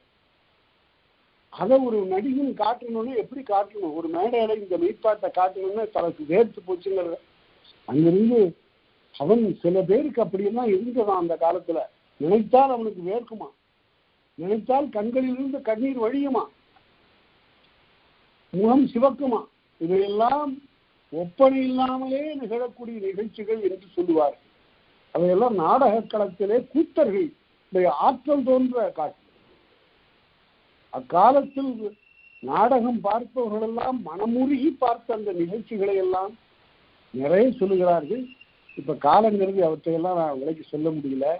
நிறைய நிகழ்ச்சிகள் இருக்கின்றன. அவற்றையெல்லாம் பதிவு செய்து வைத்திருந்து எதிர்கால சமுதாயத்துக்கு பயன்படாமல் வைக்க வேண்டும். நிறைய செய்தி விட்டு போச்சு. அடுத்தடுத்த தலைமுறைகளுக்கு நாம எல்லா செய்திகளையும் கொடுத்தோம் என்று சொல்ல முடியாது. ஏனென்றால் நம்முடைய கல்வி திட்டத்தில் இதையெல்லாம் இடம்பெற வேண்டியது இடம்பெறாமல் போய்விட்டார். பல்கலைன்னா என்ன பொருள்? பல கலைகளையும் அது கற்பிக்கக்கூடிய கல்வி மன்றமாக அது இருக்கணும். அப்படி இல்லை. அது ஒரு கல்லூரி மாதிரி தான் இருக்கு, அதுவும் ஒரு பள்ளிக்கூடம் மாதிரி தான் இருக்கு.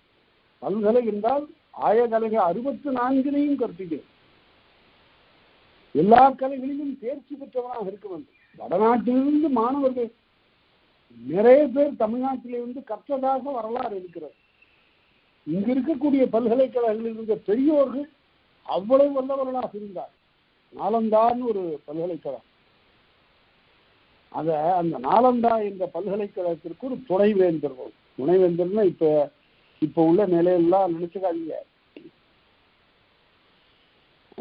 பல கலைகளையும் கற்ற ஒரு பெரு மனிதன், சான்றோன். கல்விக்கு அப்படியே கருவூலமாக அமைந்த ஒரு ஆள் வேணும். போய் தேடு நாடெங்கும்னு ஒரு குழுவை, அறிஞர் குழுவை அனுப்பி நாடெங்கும் தேட சொன்னார். அப்படியே தேடிட்டே வந்தாங்க. வடக்க சில பேர் போனாங்க, தெற்க சில வந்தாங்க.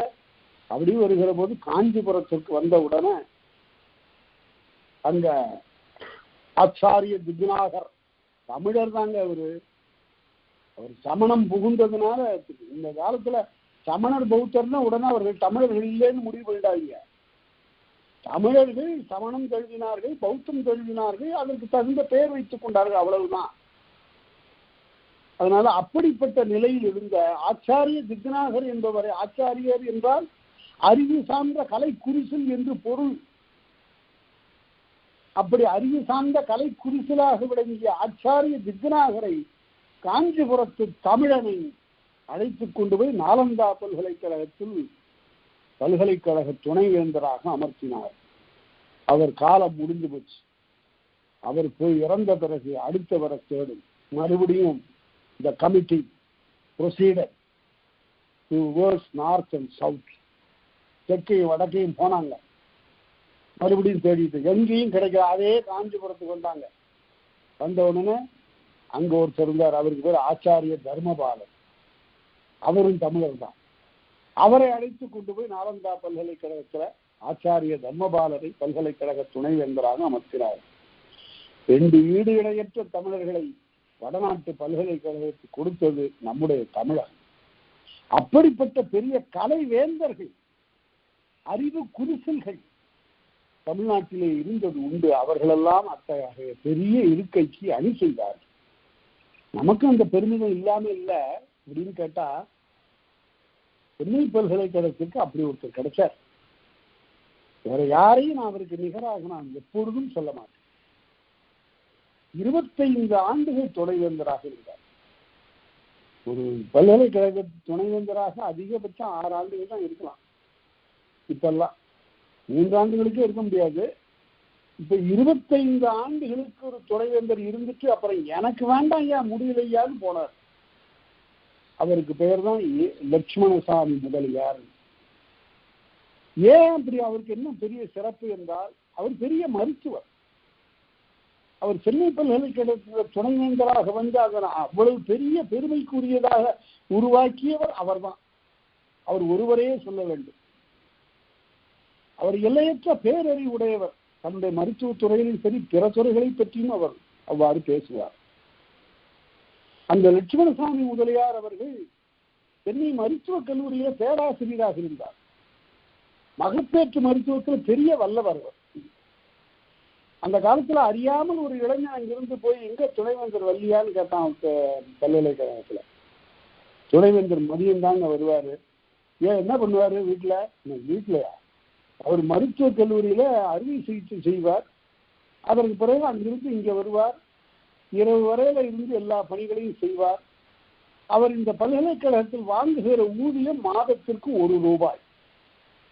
25 ஆண்டுகள் ஒரு மனிதன் மாதத்திற்கு 1 ரூபாய் ஊதியம் வாங்கி கொண்டு எல்லையற்ற பெரும்படி செய்தான் என்பது வரலாறு.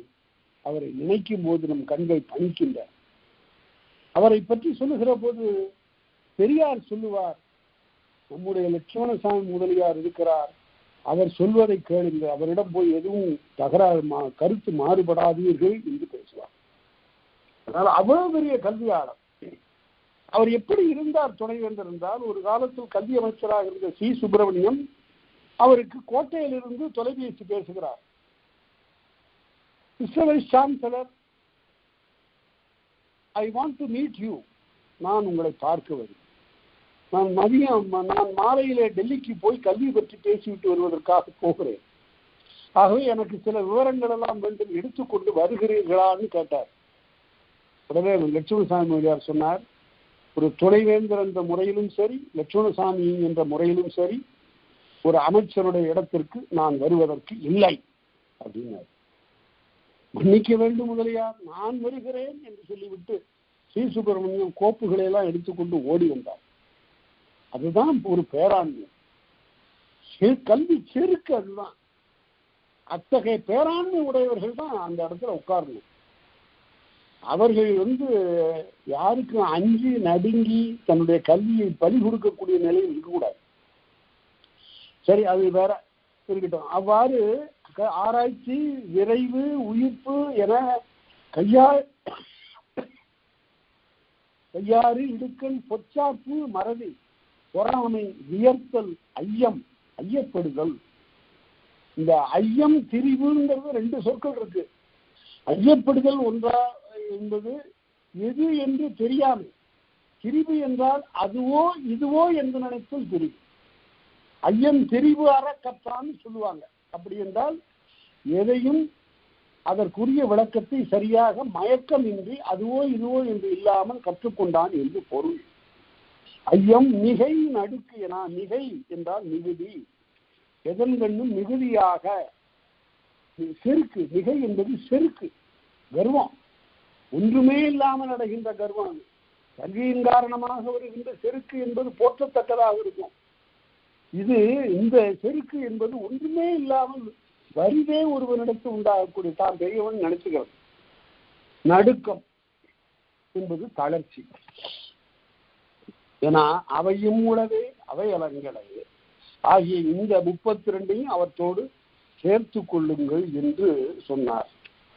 சரி, இதுவரையில சொன்னது சரி. இனிமேல் சொல்ல போவதனை விளக்குவதற்கு யாராலும் முடியாது. நீங்க நினைச்சு பாருங்க, இனி வரக்கூடிய 24 மெய்ப்பாடுகள் அகப்பொருளுக்கே உரியன. இவை களவு காலத்து மெய்ப்பாடுகள், அகத்திணைக்கே உரிய மெய்ப்பாடுகள். இந்த இடத்துல நான் ஒன்று சொல்லுகிறேன், கற்று கொண்டிருக்கின்ற தொல்காப்பியம் படித்துக் கொண்டிருக்கூடிய பெருமக்கள் எல்லாருக்கும் சொல்லுகிறேன். இவை அனைத்தும் உளவியல் சார்ந்தவை, உடற்கூறு சார்ந்தவை. இந்த 6:24க்கும் இளம்பூரணர், நச்சினார்க்கிழியர், இளம்பூரணர், பேராசிரியர் ஆகிய இந்த உரையாசிரியர்கள் எல்லாம் எந்த மேற்கோளும் காட்டவில்லை. ஏன் காட்டலன்னா, புகுமுகம் புரிதல், பொறிமுதல் உயர்த்தல் இவற்றுக்கெல்லாம் சங்க இலக்கியத்திலிருந்தும் பிற நூல்களிலிருந்தும் எடுத்துக்காட்டு காட்ட முடியாது. ஏன் முடியாது? இவையெல்லாம் பாலியல் சார்ந்தன, முழுக்க முழுக்க செக்சுவல் ஃபீலிங்ஸ். இந்த பாலியல் உணர்வுகளை இந்த 6 நூற்பாக்கள்ல பேராசிரியன், பாலியல் அறிஞன் தொல்காப்பியன் பேசுகிறான். எங்க ஆசிரியர் தான் முதல்ல தொல்காப்பியனை பாலியல் அறிஞன்னு சொன்னார். வேற யாரும் சொல்லல, அவர் தான் பாலியல் அறிஞன்னு சொன்னார். அவரு முடிநூல் அறிஞர் தொல்காப்பியர். இலக்கண கடல் அதெல்லாம் சரி, அதெல்லாம் ஒரு பக்கம், அதோடு சேர்ந்து பாலியல் அறிஞர். இந்த 6 நூற்பாக்கள் சொல்லுவதனை இது கொச்சையான பொருள் இல்லை. இதுக்கு யாரும் பொருள் காணுகின்ற வகையில் கொச்சையாக அதனை ஆக்கிவிடக் கூடாது. இதுல புதைந்து உள்ளே செறிந்து கிடக்கக்கூடிய பொருள் வளம் மிகுதி. இவற்றை பாடம் சொல்வதற்கு தனி திறம் வேண்டும். அந்த நிலையில் இப்ப இந்த 6 நூற்பாக்களையும் பார்க்க போறோம். தனியாக நீங்க படித்து பாருங்கள், எவ்வளவு நுட்பம். இப்படி ஒரு கல்வி கடல் இருந்திருப்பான். உலகத்தை எப்படியெல்லாம் அவன் உற்று நோக்கி இருக்கிறான், மானிட நாடிகளை அவன் எப்படி பிடித்து பார்த்திருக்கிறான் என்பதெல்லாம் இந்த பகுதியாலே விளங்கும். சரி, நூற்பாக்குவோம். புகுமுகம் பொறிதல், பொறிமுதல் உயர்த்தல். புகுமுகம் அது என்னங்க? புகுமுகம்னா இந்த முகத்தில் இருக்கிற இந்த 2 கண்ணு ஒருவரை அன்போடு காதலோடு பார்ப்பதற்கு செய்கின்ற அந்த முயற்சி இருக்கு பாருங்க, அது புகுமுகம் புரிதல். அப்படி மற்ற எல்லாரையும் பார்க்கின்ற பார்வை வேற, அது பார்வை. இந்த இடத்துல இது நோக்கு. இந்த நோக்குன்னு என்னன்னு கேட்டா, பாரதியார் இந்த இடத்துல எனக்கு அப்படியே தூக்கி வாரி போட்டு இந்த குயில் பாட்டை படிச்சுட்டு இருக்கும்போது, இன்னும் இந்த மனிதனுக்கு எப்படி வந்தது இந்த சொல் என்றால், நோக்குதல் என்றால் ஒரு பொருளை நோக்கினான்னு சொன்னா தன்னுடையதாக கருதி பார்த்தான் என்று உரையாசிரியர்கள் இருந்தாங்க. அந்த வீட்டுக்கு வந்தாருங்க, தங்க கிண்ணம் வச்சிருந்தோம், அதை அவர் பார்த்தார், அழகாக இருக்கிறது என்று சொன்னார்னா அது வேற.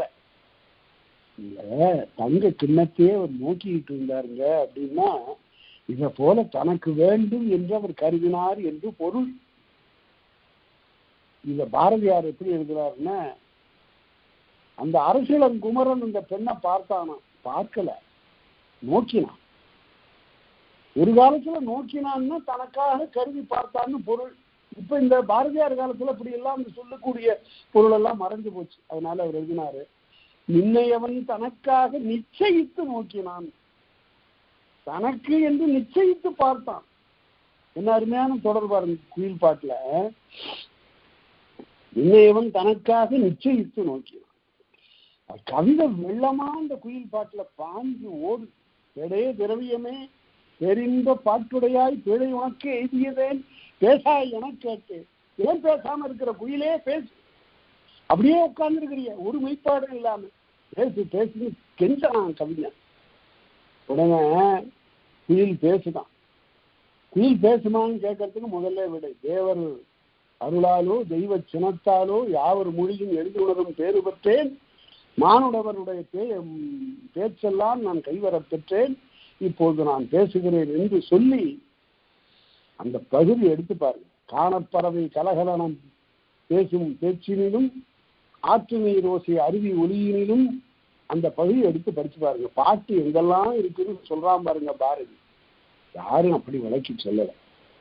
அதனால புகுமுகம் புரிதல் என்றால் ஒருவரை பார்த்த அளவிலே அப்படியே இந்த கண்கள் இரண்டும் அந்த கண்களோடு சென்று சேர்ந்து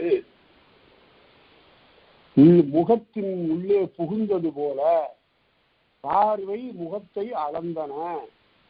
புகுமுகம் புரிதல். இதை எங்கேயாவது வேற யாராவது சொல்லியிருக்காங்களான்னா, யானோக்கும் காலை நிலநோக்கும் நோக்காக்கால் தானோக்கி மெல்லனது, இதுதாங்க புகுமுகம் புரிதல். இது ஓரளவு அவர் திருவள்ளுவர் விளக்கியிருக்கிறார். நாம் பார்க்கும்போது யானோக்கும் காலை நிலநோக்கும், அவன் நாணத்தின் மிகுதியினால தரைய பார்க்கிறான். நோக்காக்கால் நாம் பார்க்காத போது தானோக்கி மெல்லனது, என்னை பார்த்துட்டு மெதுவாக அவள் சிரிப்பாள். அவன் நான் நோக்காக்கால்ங்கிறது பொய், நாம் பார்க்காமல் இருக்கும் போதுன்னு சொல்றது பொய். நான் பார்க்காமல் இருப்பது போல இருக்கும்போது தானோக்கி மெல்லனது, அவள் நோக்கி. இந்த நோக்குங்கிற சொல்லு எப்படி வருது பாருங்க. நோக்குங்கிற இலக்கணம் பார்த்தோம் நம்ம. மாத்திரை முதலா அடிநிலைகாரும் நோக்குதற்காரணம் நோக்கெனப்படும். அணிவா பார்க்கறது தான் அந்த நோக்கு. புகுமுகம் புரிதல், புரிநுதல் வியர்த்தல். அப்படி நெற்றியில அப்படி வியர்வை துளிகள் தோன்றுதல். இத கண்ணதாசன் ஒரு பாட்டுல சிறு திரைப்பட பாட்டுல அது எழுதியிருக்கிறார். நெற்றி பரப்பினிலே வியர்வையும் வெற்றி பரப்பினிலே முத்தான வேர்வையும் எழுதினான் பாட்டுல. ஒரு சினிமா பாட்டை கூட இலக்கியமாக ஆக்கக்கூடிய தகுதி அவருக்கு இருந்தது. அவருக்கே புரியல இதெல்லாம் எப்படி அவர்கிட்ட வந்ததுன்னு தெரியல. அவர் மிக ஒரு மேடையில வருகிற போது அவர் அங்கேயேதான் எழுதுவாரு. திரைப்பட பாடல்கள்லாம் அவர் எழுதல, சொன்னதுதான். அவ்வளவு ஆற்றல் அவருக்கு இறைவன் கொடுத்திருந்தான். ஒரு முறை கல்லூரிக்கு வந்து அவர் பாடுகிற போது சொல்லுகிறார், ஓராசிரியர் உற்று நோக்க பேராசிரியர் வியந்து பார்க்க யாவதும் பேராசிரியர் எதுவும் நாம் படிக்காத ஆளு, 8வது வகுப்பு வரையில படிச்சவன் நான் இங்க வந்து பேசுகிறேன் என்று சொல்லிவிட்டு சொன்னார். செய் சமைத்த சோற்றை சிந்தாமல் சிதறாமல் தாய் உண்ணும் பாவனையில் சபை நிறைந்த சார்ந்தோரேன்னார். அதாவது அம்மாகாரி போய் மக எப்படி குடும்பம் நடத்துறான்னு பார்க்க போனாலாம். மகள் சமைச்சு இலையில சாப்பாட்டா அம்மாவுக்கு போட்டா மகள் சமைச்ச சோறு ஒரு சோறு கூட சிந்தாம சாப்பிட்டாளாம். அது போல நான் சொல்லக்கூடியதனை கொஞ்சம் சிந்தாமல் சிதறாமல் கேட்கின்ற அவையோரே அப்படின்னு சொல்லுகிற போது இந்த உவமை மிக புதியது. அதனால அப்படிப்பட்ட ஒரு பகுதி. சரி, முதல் வியர்த்தல், முதல் நெற்றி, அதன்கண்ணே வியர்வை தோன்றுதல். அது சங்க இலக்கியத்துல ஒரு பகுதியில வருது. அகநானூற்றுல பெரும் புழுக்குற்ற நின் பிறை முதல் பொறி வியர் உருவழியாத்த சிறுவரை திறவன. அகநானூற்றுல 86, 136 2 பாடல்கள் இந்த கணவனும் மனைவியுமாக முதற்கண் சந்திக்கக்கூடிய இரவு சந்திப்பை சொல்லக்கூடிய பாடல்கள். அதுல 136வது பாட்டுல, பெண்ணே நீ உன்னுடைய முகத்தை மறைத்திருக்கக்கூடிய சேலையை அகற்று, ஏனென்றால் வியர்வை படர்கிறது, நான் இந்த சன்னல் கதவை சற்று திறக்கட்டுமா என்று கேட்கிறான். ரொம்ப அருமையான ஒரு பகுதி அது. அதை பாரதியார் பின்னாடி பாடினார். தில்லி துருக்கர் வழக்கமடி பெண்கள் திரையிட்டு முகமலர் மறைத்து வைத்தல். அந்த டில்லியில இருக்கிற துருக்கர்கள் தான் அப்படி பண்ணுவாங்க. நீ தமிழ்நாட்டு பெண், நீ இப்படி இருக்கிற முகத்துல இருக்கிற முகமுடிய திரையை எடுத்து நீக்கு என்று பேசுவான். அதனால புரி முதல் வியர்த்தல், நகு நயம் மறைத்தல். அருமையான தொடர் இந்த நகு நயம் மறைத்தல் என்பது. அது எப்படின்னு கேட்டா, நகு நயம்னா சிரிக்கிறத மறைக்கிறது. சிரிப்புன்னா பல்லு தெரியலீங்க, இங்க இதை மட்டும் சிறிதே நிகழ்கிறது, அந்த மாதிரி ஒரு சிரிப்பு. அது வள்ளுவர் தான் அதுக்கு இலக்கணம் சொல்லுவார். முகை முக்குள் உள்ளது நாற்றம் போல் பேதை, நகை முக்குள் உள்ளது ஒன்று. நகை மொக்கு, பூ மல்லிகை மொக்கு நாம் பாருங்க, அந்த மொக்கா இருக்கும் போதே ஒரு வாசனை வெளியில வரும், ஒரு மனம் வெளியில வரும். அது போல இவள் சிரிக்காமல் இருக்கின்ற போதே ஒரு சிரிப்பு தெரியுது. அதுக்கு பேரு அதை மறைக்கிறான். நகுநயம் மறைத்தல். சிதைவு பிறர்க்கு இன்மை. அடாடாடா, எப்படின்னு கேட்டா, அப்படி அவள் கொஞ்சம் தன்னுடைய காதலை புலப்படுத்துகிற வகையில தோன்றுகின்ற சிரிப்பை மறைத்து கொண்டாலும் கூட அதை அந்த மனத்தினுடைய சிதைவு இவனன்றி பிறர் யாரும் உணராதவாறு, இந்த தலைவனை தவிர வேறு யார் கூட்டத்திலே அவனை பார்த்தாலும் கூட மற்றவர்களுக்கெல்லாம் தெரியல, அவனுடைய பார்வையில காதல் இருப்பது அவன் ஒருவருக்கு மட்டுமே தெரியும். சிதைவு பிறர்க்கு இன்மையோடு தகுமுறை 4 உந்தன மொழிக. இதுதான் முதல் பகுதி. இவைதான் களவுக்காதற்கண்ணே அகத்திணையில் தோன்றக்கூடிய 4 மெய்ப்பாடுகள். முதல் படி இது. The first part. 6 பகுதிகள் சொல்லப்பட போகின்றன. அருமையான பகுதிகள் இது. எல்லாம் அகநாடிகளை, உள்ளத்தினுடைய துடிப்புகளை பதிவு செய்கிறான் இந்த புலவன். போக போக இன்னும் தெரியும். இந்த இடத்துக்கெல்லாம் நம்ம சில எடுத்துக்காட்டுகளை காட்டியிருக்கோம். திருக்குறள்ல இருந்தும் அகநானூற்று இருந்தும் எல்லாவற்றுக்கும் இப்படியெல்லாம் எடுத்துக்காட்டு காட்ட முடியாது. உரையாசிரியர்களுக்கு காட்டல. இப்ப அடுத்தது பார்ப்போம். கூடை விரித்தல். கூடைன்னா தலைமுடி. கூடை விரித்தல், சாதென்று களைதல், ஊழணி தைவரல், உடைவயர்த்து உடுத்தலோடு ஊழி 4 2 மொழிக. 2 பேர் தனியாக சந்தித்துக் கொள்ளக்கூடிய இடத்துல அந்த தலைவியின்பால் நிகழக்கூடிய உடல் வேறுபாடுகளை உள்ள வேறுபாடுகளை இப்போது காட்டுகிறோம். கண்ணை போல ஒரு உறுப்பு குறிப்பெல்லாம் காட்டக்கூடியது இல்லை என்று திருவள்ளுவர் பேசுவார். இங்க கண் காட்டுவது மட்டுமல்லாமல் உடம்பினுடைய பிற உறுப்புகள் எல்லாம் கூட, பிற உறுப்புகள்னா கை கால் மட்டும் இல்லை, தலைமுடி. அந்த தலைமுடி கூட ஒரு உணர்ச்சியை காட்டுவதை எந்த உலகத்துல யாராவது பதிவு செய்திருக்கிறானான்னு பாருங்க. கூடை விரித்தல் அப்படின்னா என்ன பொருள் என்றால், மெல்ல இவருடைய கை விரலை தொட்டான ஒரு ஷாக், ஒரு மின் அதிர்வு இவருடைய உடம்புல தோன்றிய ஒரு சின்ன நடுக்கம். என்ன ஆச்சு? அந்த நடுக்கம் தலை வரையில போச்சு. தலைக்கு போய் தலையில அந்த முடிய கொண்டையாக அவள் போட்டிருந்தாள். அந்த கொண்டை தானே இவள் அவிழ்க்காமல் தளர்ந்து விட அப்படியே விழுந்தது. முடி கட்டு குலைந்து தொங்க தொடங்கியது. அதுதான் கூழை விரித்தல். எங்காவது சொல்லியிருக்காங்களா பாருங்க. இப்படி விரல் தொட்ட அளவிலே விடத்து தோன்றியது ஒரு மெய்ப்பாடு என்னவென்றால், கை விரலை தொட்டான், அவ்வளவுதான். தலையில இருக்கக்கூடிய முடிக்கப்பட்ட கூந்தல், அந்த கொண்டை தன்னுடைய நிலையிலிருந்து அவிழ்ந்து பிரிந்து தொங்கியது. கூடை விரிக்கப்பட்டது, விரிந்து நின்றது. கூடை விரிந்து நின்றது. அடுத்து இந்த கை என்ன செய்யுதுன்னு தெரியல. உடனே காதுல இருக்கிற தோட்டை அப்படி கலட்டுகிறான். முடி தானே அவிழ்ந்தது.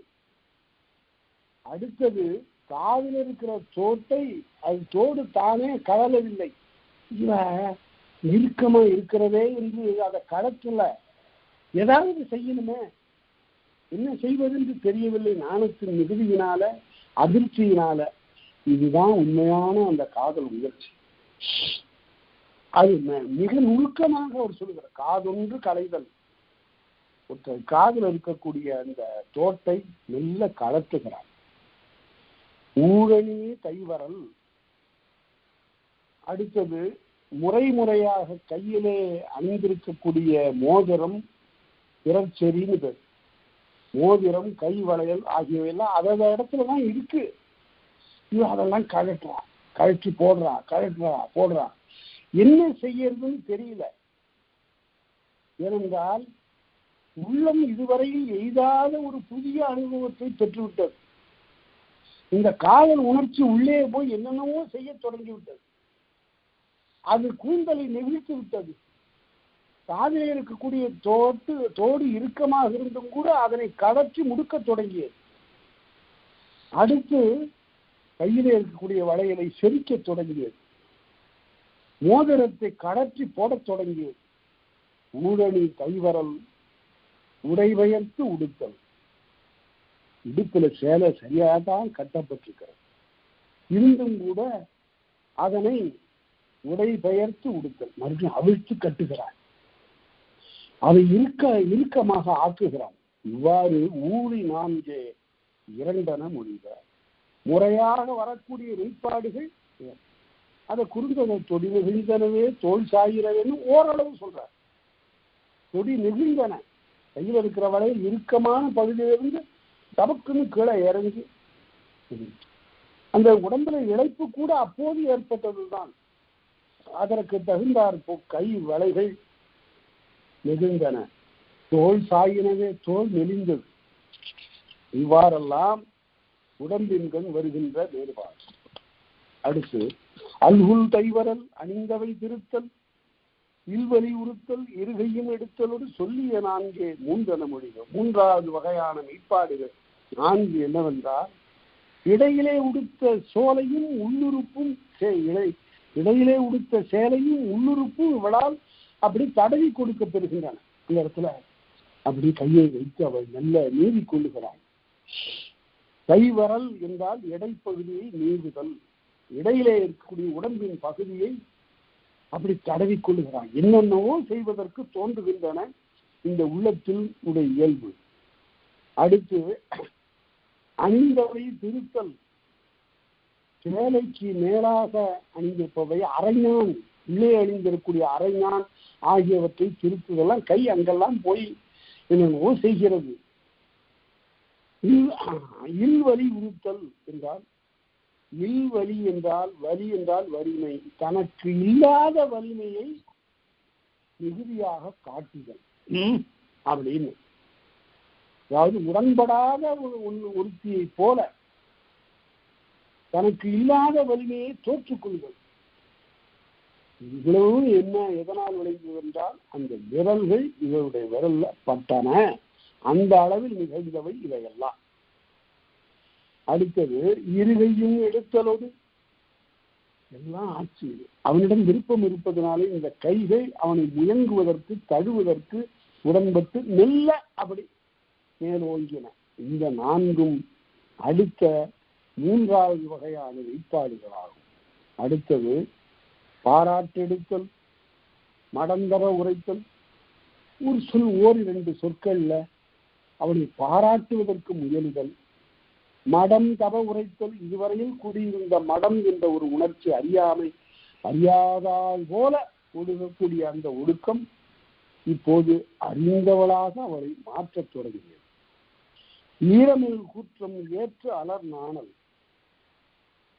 அப்பதான் அவன் நினைக்கிறான், இதுவரை அவனை தாண்டி அப்பால நினைச்சா, ஐயோ இந்த நிகழ்ச்சி தாய் முதலியவர்களுக்கு தெரிந்தால், செவிலிக்கு தெரிந்தால் என்ன ஆகும்? ஈரமில் கூற்றம், இறக்கமில்லாத வார்த்தை வருமே, சொல் வருமே, என்ன செய்வது என்று ஈரமில் கூற்றம் ஏற்று அலர் நாணுகள். ஊரார் வேறு அலர் பேசுவார்களே, நான் இப்படி இவனுக்கு ஆட்படலாமா? இவனுடைய விரல் நம்மை தொட்ட அளவில் ஏற்படக்கூடிய இந்த நிகழ்ச்சிகள் எல்லாம் தாய்க்கும் செவிலிக்கும் ஊரார்க்கும் தெரிந்தால் என்னை தூற்றுவார்களே, படிந்து கொள்வார்களே என்று எண்ணுதல். அப்ப அவருடைய முகம் என்ன ஆகும்? ஒரு அச்சத்தை தோற்றுவிக்கும். அந்த அச்சமும் ஈரமில் கூற்றம் ஏற்று அலர்னானல் கொடுப்பவை கோடல். அந்த நிலையில அவனும் ரொம்ப சாந்தம், அவனும் நல்லவன். அவனும் இவளை உடனே தன்னுடையவளாக ஆக்கிக் கொள்ள வேண்டும் என்ற கருத்துடையவனாக இல்லை. உடனே அவன் அன்பு பொருளாக ஒரு தலை ஆடை விடுகிறான். இது மிக நீண்ட காலமாக தொன்மை தமிழ் குடிகளிடம் இருந்த ஒரு வழக்கம். இந்த தலையினாலே ஆடை உடுக்கக்கூடிய ஒரு காலம் இருந்தது. அப்போதிருந்து வருவது இப்போது ஒரு பொக்கே கொடுக்கறது மாதிரி தலையினாலே இவளுக்கென்று செய்யப்பட்ட ஒரு ஆடையை இவன் எடுத்துக்கொண்டு வந்து கொடுக்கிறான். இதை நீ உடுத்தி கொண்டால் என்னுடைய அன்பை ஏற்றுக்கொண்டதாக பொருள் என்று. அந்த பரிசத்தை கண்டு, அது பரிசு, அதை பரிசம்னு சொல்லணும். என்பது பெருமை அளவில் பெரியதாக இருப்பதற்கு கொடுக்கக்கூடிய விகுதி, நிலை, நிலையம், வெள்ளம். என்பது பெருக்கம். அதுபோல பரிசம். அந்த பரிசங்கிற அந்த நல்ல தமிழ் சொல்ல இன்னைக்கு சிற்றூர்கள்ல பரிசம் தான் சொல்றாங்க. ஆனா வடநூல் ஆசிரியர் என்ன சொல்லிட்டாங்க, அது பரிசம்ங்கிறதுல இருந்து வந்ததுன்னு முன்னாடி ஒரு இசை போட்டான். அது பரிசு பரிசம் என்றுதான் கருத வேண்டும். தலை உடை உடுத்தல், மாலை கொண்டு வந்தா மாலையை ஏற்றல். அடுத்தது தெரிந்துடம்படுதல், களவு குறித்து நிலையெல்லாம் ஆராய்ந்து தலைவி தோழிக்கும் செவிலிக்கும் ஆகியவன். ஆமாமா நான் பார்த்தேன்னு தோழிகிட்ட முதல்ல சொல்லுவா, தோழி செவிலிக்கு சொல்லுவா, செவிலி நற்றாய்க்கு சொல்லுவா. இப்படி ஒரு புரோட்டோகால், ஒரு முறை, செய்தியை தெரிவிக்கின்ற ஒரு முறை. அவர் தெரிந்து உடம்படுதல், தெரிந்து ஒத்துக்கொண்டு பேசுதல், பிழைப்பு வினை மறுத்தல். என்ன தோழிக்கு சொல்லிட்டான்னா அப்புறம் தலைவனை அவள் சந்தித்து பேசுவதற்கு, உறவு கொள்வதற்கு மறுத்து விடுவாள். ஏன்னா இந்த மாதிரி ஒரு சந்திப்புக்கு பிறகு, இந்த செய்தியை சொன்ன பிறகு வரைகளுக்கு ஏற்பாடு நிகழும் அல்லது வீட்டிலே எச்சரிக்கப்படுவாள். பிழைப்பு வினை மறுத்தல், பரந்திடத்து ஒழிதல், தலைவனை காணாதவாறு மறைந்து ஒழுகுதல். என்னை எங்கேயாவது ஒரு இடத்தில் திடீர்னு எதிர்பாராதவாறு கண்டால் கண்டபடி உபத்தல், காணுகின்ற போது மகிழ்ச்சி அடைதல் ஆகிய இவையே ஐந்தன மொழிவ. இவை ஐந்தாவது வகையான மெய்ப்பாட்டு கூறாகும் அப்படின்னாரு. அடுத்து புறந்தைய சிறைத்தல், புலம்பி தோன்றல், கலங்கி மொழிதல், கையறவு உரைத்தலோடு புலம்பிய நான்கே ஆரண முடிவ. இதுதான் ஆறாவது நிலை, இறுதி நிலை. புறந்தைய சிதைத்தல் என்றால் புறத்தே பூசுகின்ற பூவு, புறத்தே அணிந்து கொள்ளுகின்ற பூவும் பூசிக்கொள்ளுகின்ற சந்தனமும் ஆகிய இந்த கோலத்தை எல்லாம் கொண்ட போதும் கூட சிதைத்தல், உள்ளம் சிதைதல். அழகான ஒப்பனை எல்லாம் பண்ணி கொண்டிருந்தாலும் கூட உள்ளத்துல ஒரு வருத்தம், ஒரு மெலிவு இருக்கு. அது புறத்திலே ஒப்பனைகளை செய்ய சிதைத்தல், அகத்தே உள்ளத்தை சிதைத்துக் கொள்ளுதல். ஒரு பாதிப்பு ஏற்படுமாறு எண்ணி கலங்குதல், புலம்பி தோன்றல். புலம்பே தனிமையும் நான் சொல்றாப்பேன். தனிமையில அவளே மிக வருத்தத்தோடு இருத்தல், கலங்கி மொழிதல். யார்கிட்ட சொல்லுவா? புல்லும் மேகமும் போல்வன கண்டு சென்னின் அவருக்கு பன்முறையாகும். வானத்துல பறக்கின்ற பறவையும் பக்கத்தில் இருக்கின்ற அன்னம் போன்ற பறவைகளையும் பெண்கள் போன்ற காற்றையும் விலங்குகளையும் பார்த்து தன்னுடைய உள் உணர்ச்சி எல்லாம் பகிர்ந்து கொள்வாள். வேறு யாரிடமும் கலங்கி மொழிதல், கையறவு உரைத்தல், செயலற்ற நிலையை தானே தன்னுடைய நெஞ்சிற்கு உரைத்துக் கொள்வாள். ஆவோ ஒல்லென கூவேங்கொல் என்று குறுந்தொகையிலவர். என்ன செய்யறது? இந்த சுவரோடு நான் முட்டிக்கிட்டு மாங்கிறா பாருங்க. அது போல அப்படியெல்லாம் செயலற்ற நிலையில் இருத்தல் ஆகிய இந்த 6 பகுதிகளும் 24 பகுதிகளும் அது அகத்திணைக்கே உரிய மெய்ப்பாடுகள். இதெல்லாம் தலைவியின்பால் நிகழ்வன. ஏன் தலைவன்கிட்ட ஒண்ணுமே நடக்காதான்னு கேட்டா, தலைவன் தன்னுடைய பேராண்மையின் காரணமாக இவற்றையெல்லாம் புலப்படுத்தாத அடக்கிக் கொள்ளுகின்ற இயல்புடையவனாக இருக்கிறான். ஆனால் வெளியீராகிய பெண்ணிடம் இப்படிப்பட்ட அனுபவங்களுக்கு உட்படாத அவள் தன்னிடம் இவற்றையெல்லாம் தன் வரைப்பின்றி காட்டிக் கொள்கிறாள். அன்ன பிறவும் இவை எல்லாமே இன்னும் இருக்கு அப்படின்னு சொல்றார். அன்ன பிறவும் மேற்கூறிய 24 மெய்ப்பாடுகளும் அல்லாமல் அர்த்தம். அவற்றோடு சிவனி அவை போல்வன. மன்னிய வினய காமம் என்ற உணர்ச்சிக்கு உரியனவாக, களவுக்காதல் என்ற உணர்ச்சிக்கு உரியனவாக அவையெல்லாம் நிமித்தம், அவெல்லாம் காரணமாக இடம்பெறும் என்று கூறுகிறார். என்ன பொருள்? இங்க ரொம்ப நுட்பமான பொருள் என்னவென்றால், சொல்லப்பட்ட அனைத்துமே முல்லை, குறிஞ்சி, மருதம், நெய்தல், பாலை என்ற அன்பின் ஐந்தணைக்கே உரியன. இவை கைக்கிளை பெருந்தணைகளுக்கு உரியன அல்ல. இது ஒருவார் கைக்கிளைக்கு உரியது இல்லை. இது வரையறையற்ற பெருந்தணைக்கும் உரியது இல்லை. இது முல்லை, குறிஞ்சி, மருதம், நெய்தல், பாலை என்ற 5 நிலங்களிலும் 4 நிலங்களிலும் நிலமில்லா பாலையிலும் ஒரு பெண்ணிடம் தோன்றக்கூடிய உணர்ச்சிகளாகும் என்று அதுக்கு ஒரு வரையறுத்து சொன்னார். வினை உயிர் மெலிவிடத்து இன்மையும் உரித்தே, ஆற்றாமையும் உயிர் மெலிகின்ற போது இந்த வரிசை முறையில இப்படியெல்லாம் நிகழமாட்டா. உயிர் வர வர மெலிந்து கொண்டே இருக்கிறது. தலைவன் போயினான், பொருள் தேடுவதற்காக போனான், வரவில்லை என்று கத்து எல்ல அடைகின்ற துன்பம் இங்க களவு காலத்துல ஒரு நாள் சந்தித்த சந்திப்புக்கு பிறகு இது என்ன ஆகுமோ என்ற அந்த கலக்கம் உயிரை மெலிவிக்கிறது.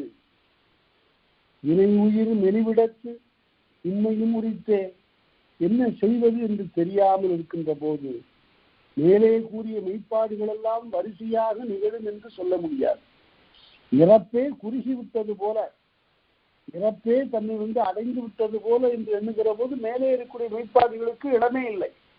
ஆகவே எல்லாமே நிகழும் என்று சொல்ல முடியாது. அவையும் உளவே அவையலங்கடையே மேற்கூறியன அல்லாமல் இனி கூறப்போகின்ற உணர்ச்சிக்குரிய மெய்ப்பாடுகள் 20, மேலும் 20 இருக்கின்றன என்று அதை பட்டியல் போடுறார். மேலே சொன்ன 24 போல இவையெல்லாம் அவை நுணுக்கமானவை அல்ல. இவையெல்லாம் பொதுப்பட நிகழக்கூடியன.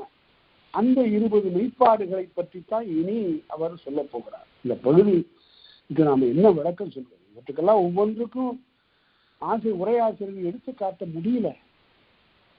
இவையெல்லாம் காட்டலாக பொருள் போல, இவையெல்லாம் நெஞ்சாலே உணர்ந்து கொள்ளக்கூடிய செய்திகள். இவற்றை ஓரளவு நாம சொற்களால் விளக்கலாம். ஆனால் படிக்கின்ற, அகம் படித்த, தமிழ் படித்த, இலக்கணம் கற்றவர்களுக்கு இவையெல்லாம் நெஞ்சின் கண்ணே தெளிவாக தாமே விளங்கும். அதுதான் அகப்பொருள் என்பது. இன்னவாறு இருந்தது என்று சொல்லப்படாததாக சொல்ல பாருங்க. நச்சனா இருக்கிறீங்க. ஒருவரும் ஒருத்தியும் தம்முள் எய்துகின்ற இன்பம் இவ்வாறு இருந்ததென கூறப்படாததாக, அது சொல்ல முடியாது, சொல்லி தெரிவதில்லை மன்மதக்கலை. அதனால அதை விளக்கி சொற்களாலே சொல்ல முடியாது. அப்படிப்பட்ட ஒரு அக உணர்ச்சியை இந்த 24 கூறுகளாக ஆக்கி சொன்னது மட்டுமல்லாமல் அவையும் உலக என்று சொல்லி அதற்கு அடுத்தாற் போலும் எடுத்துக்காட்டி அதற்கு மேலே மேலும் 20 என்று காட்ட வருகிறார்.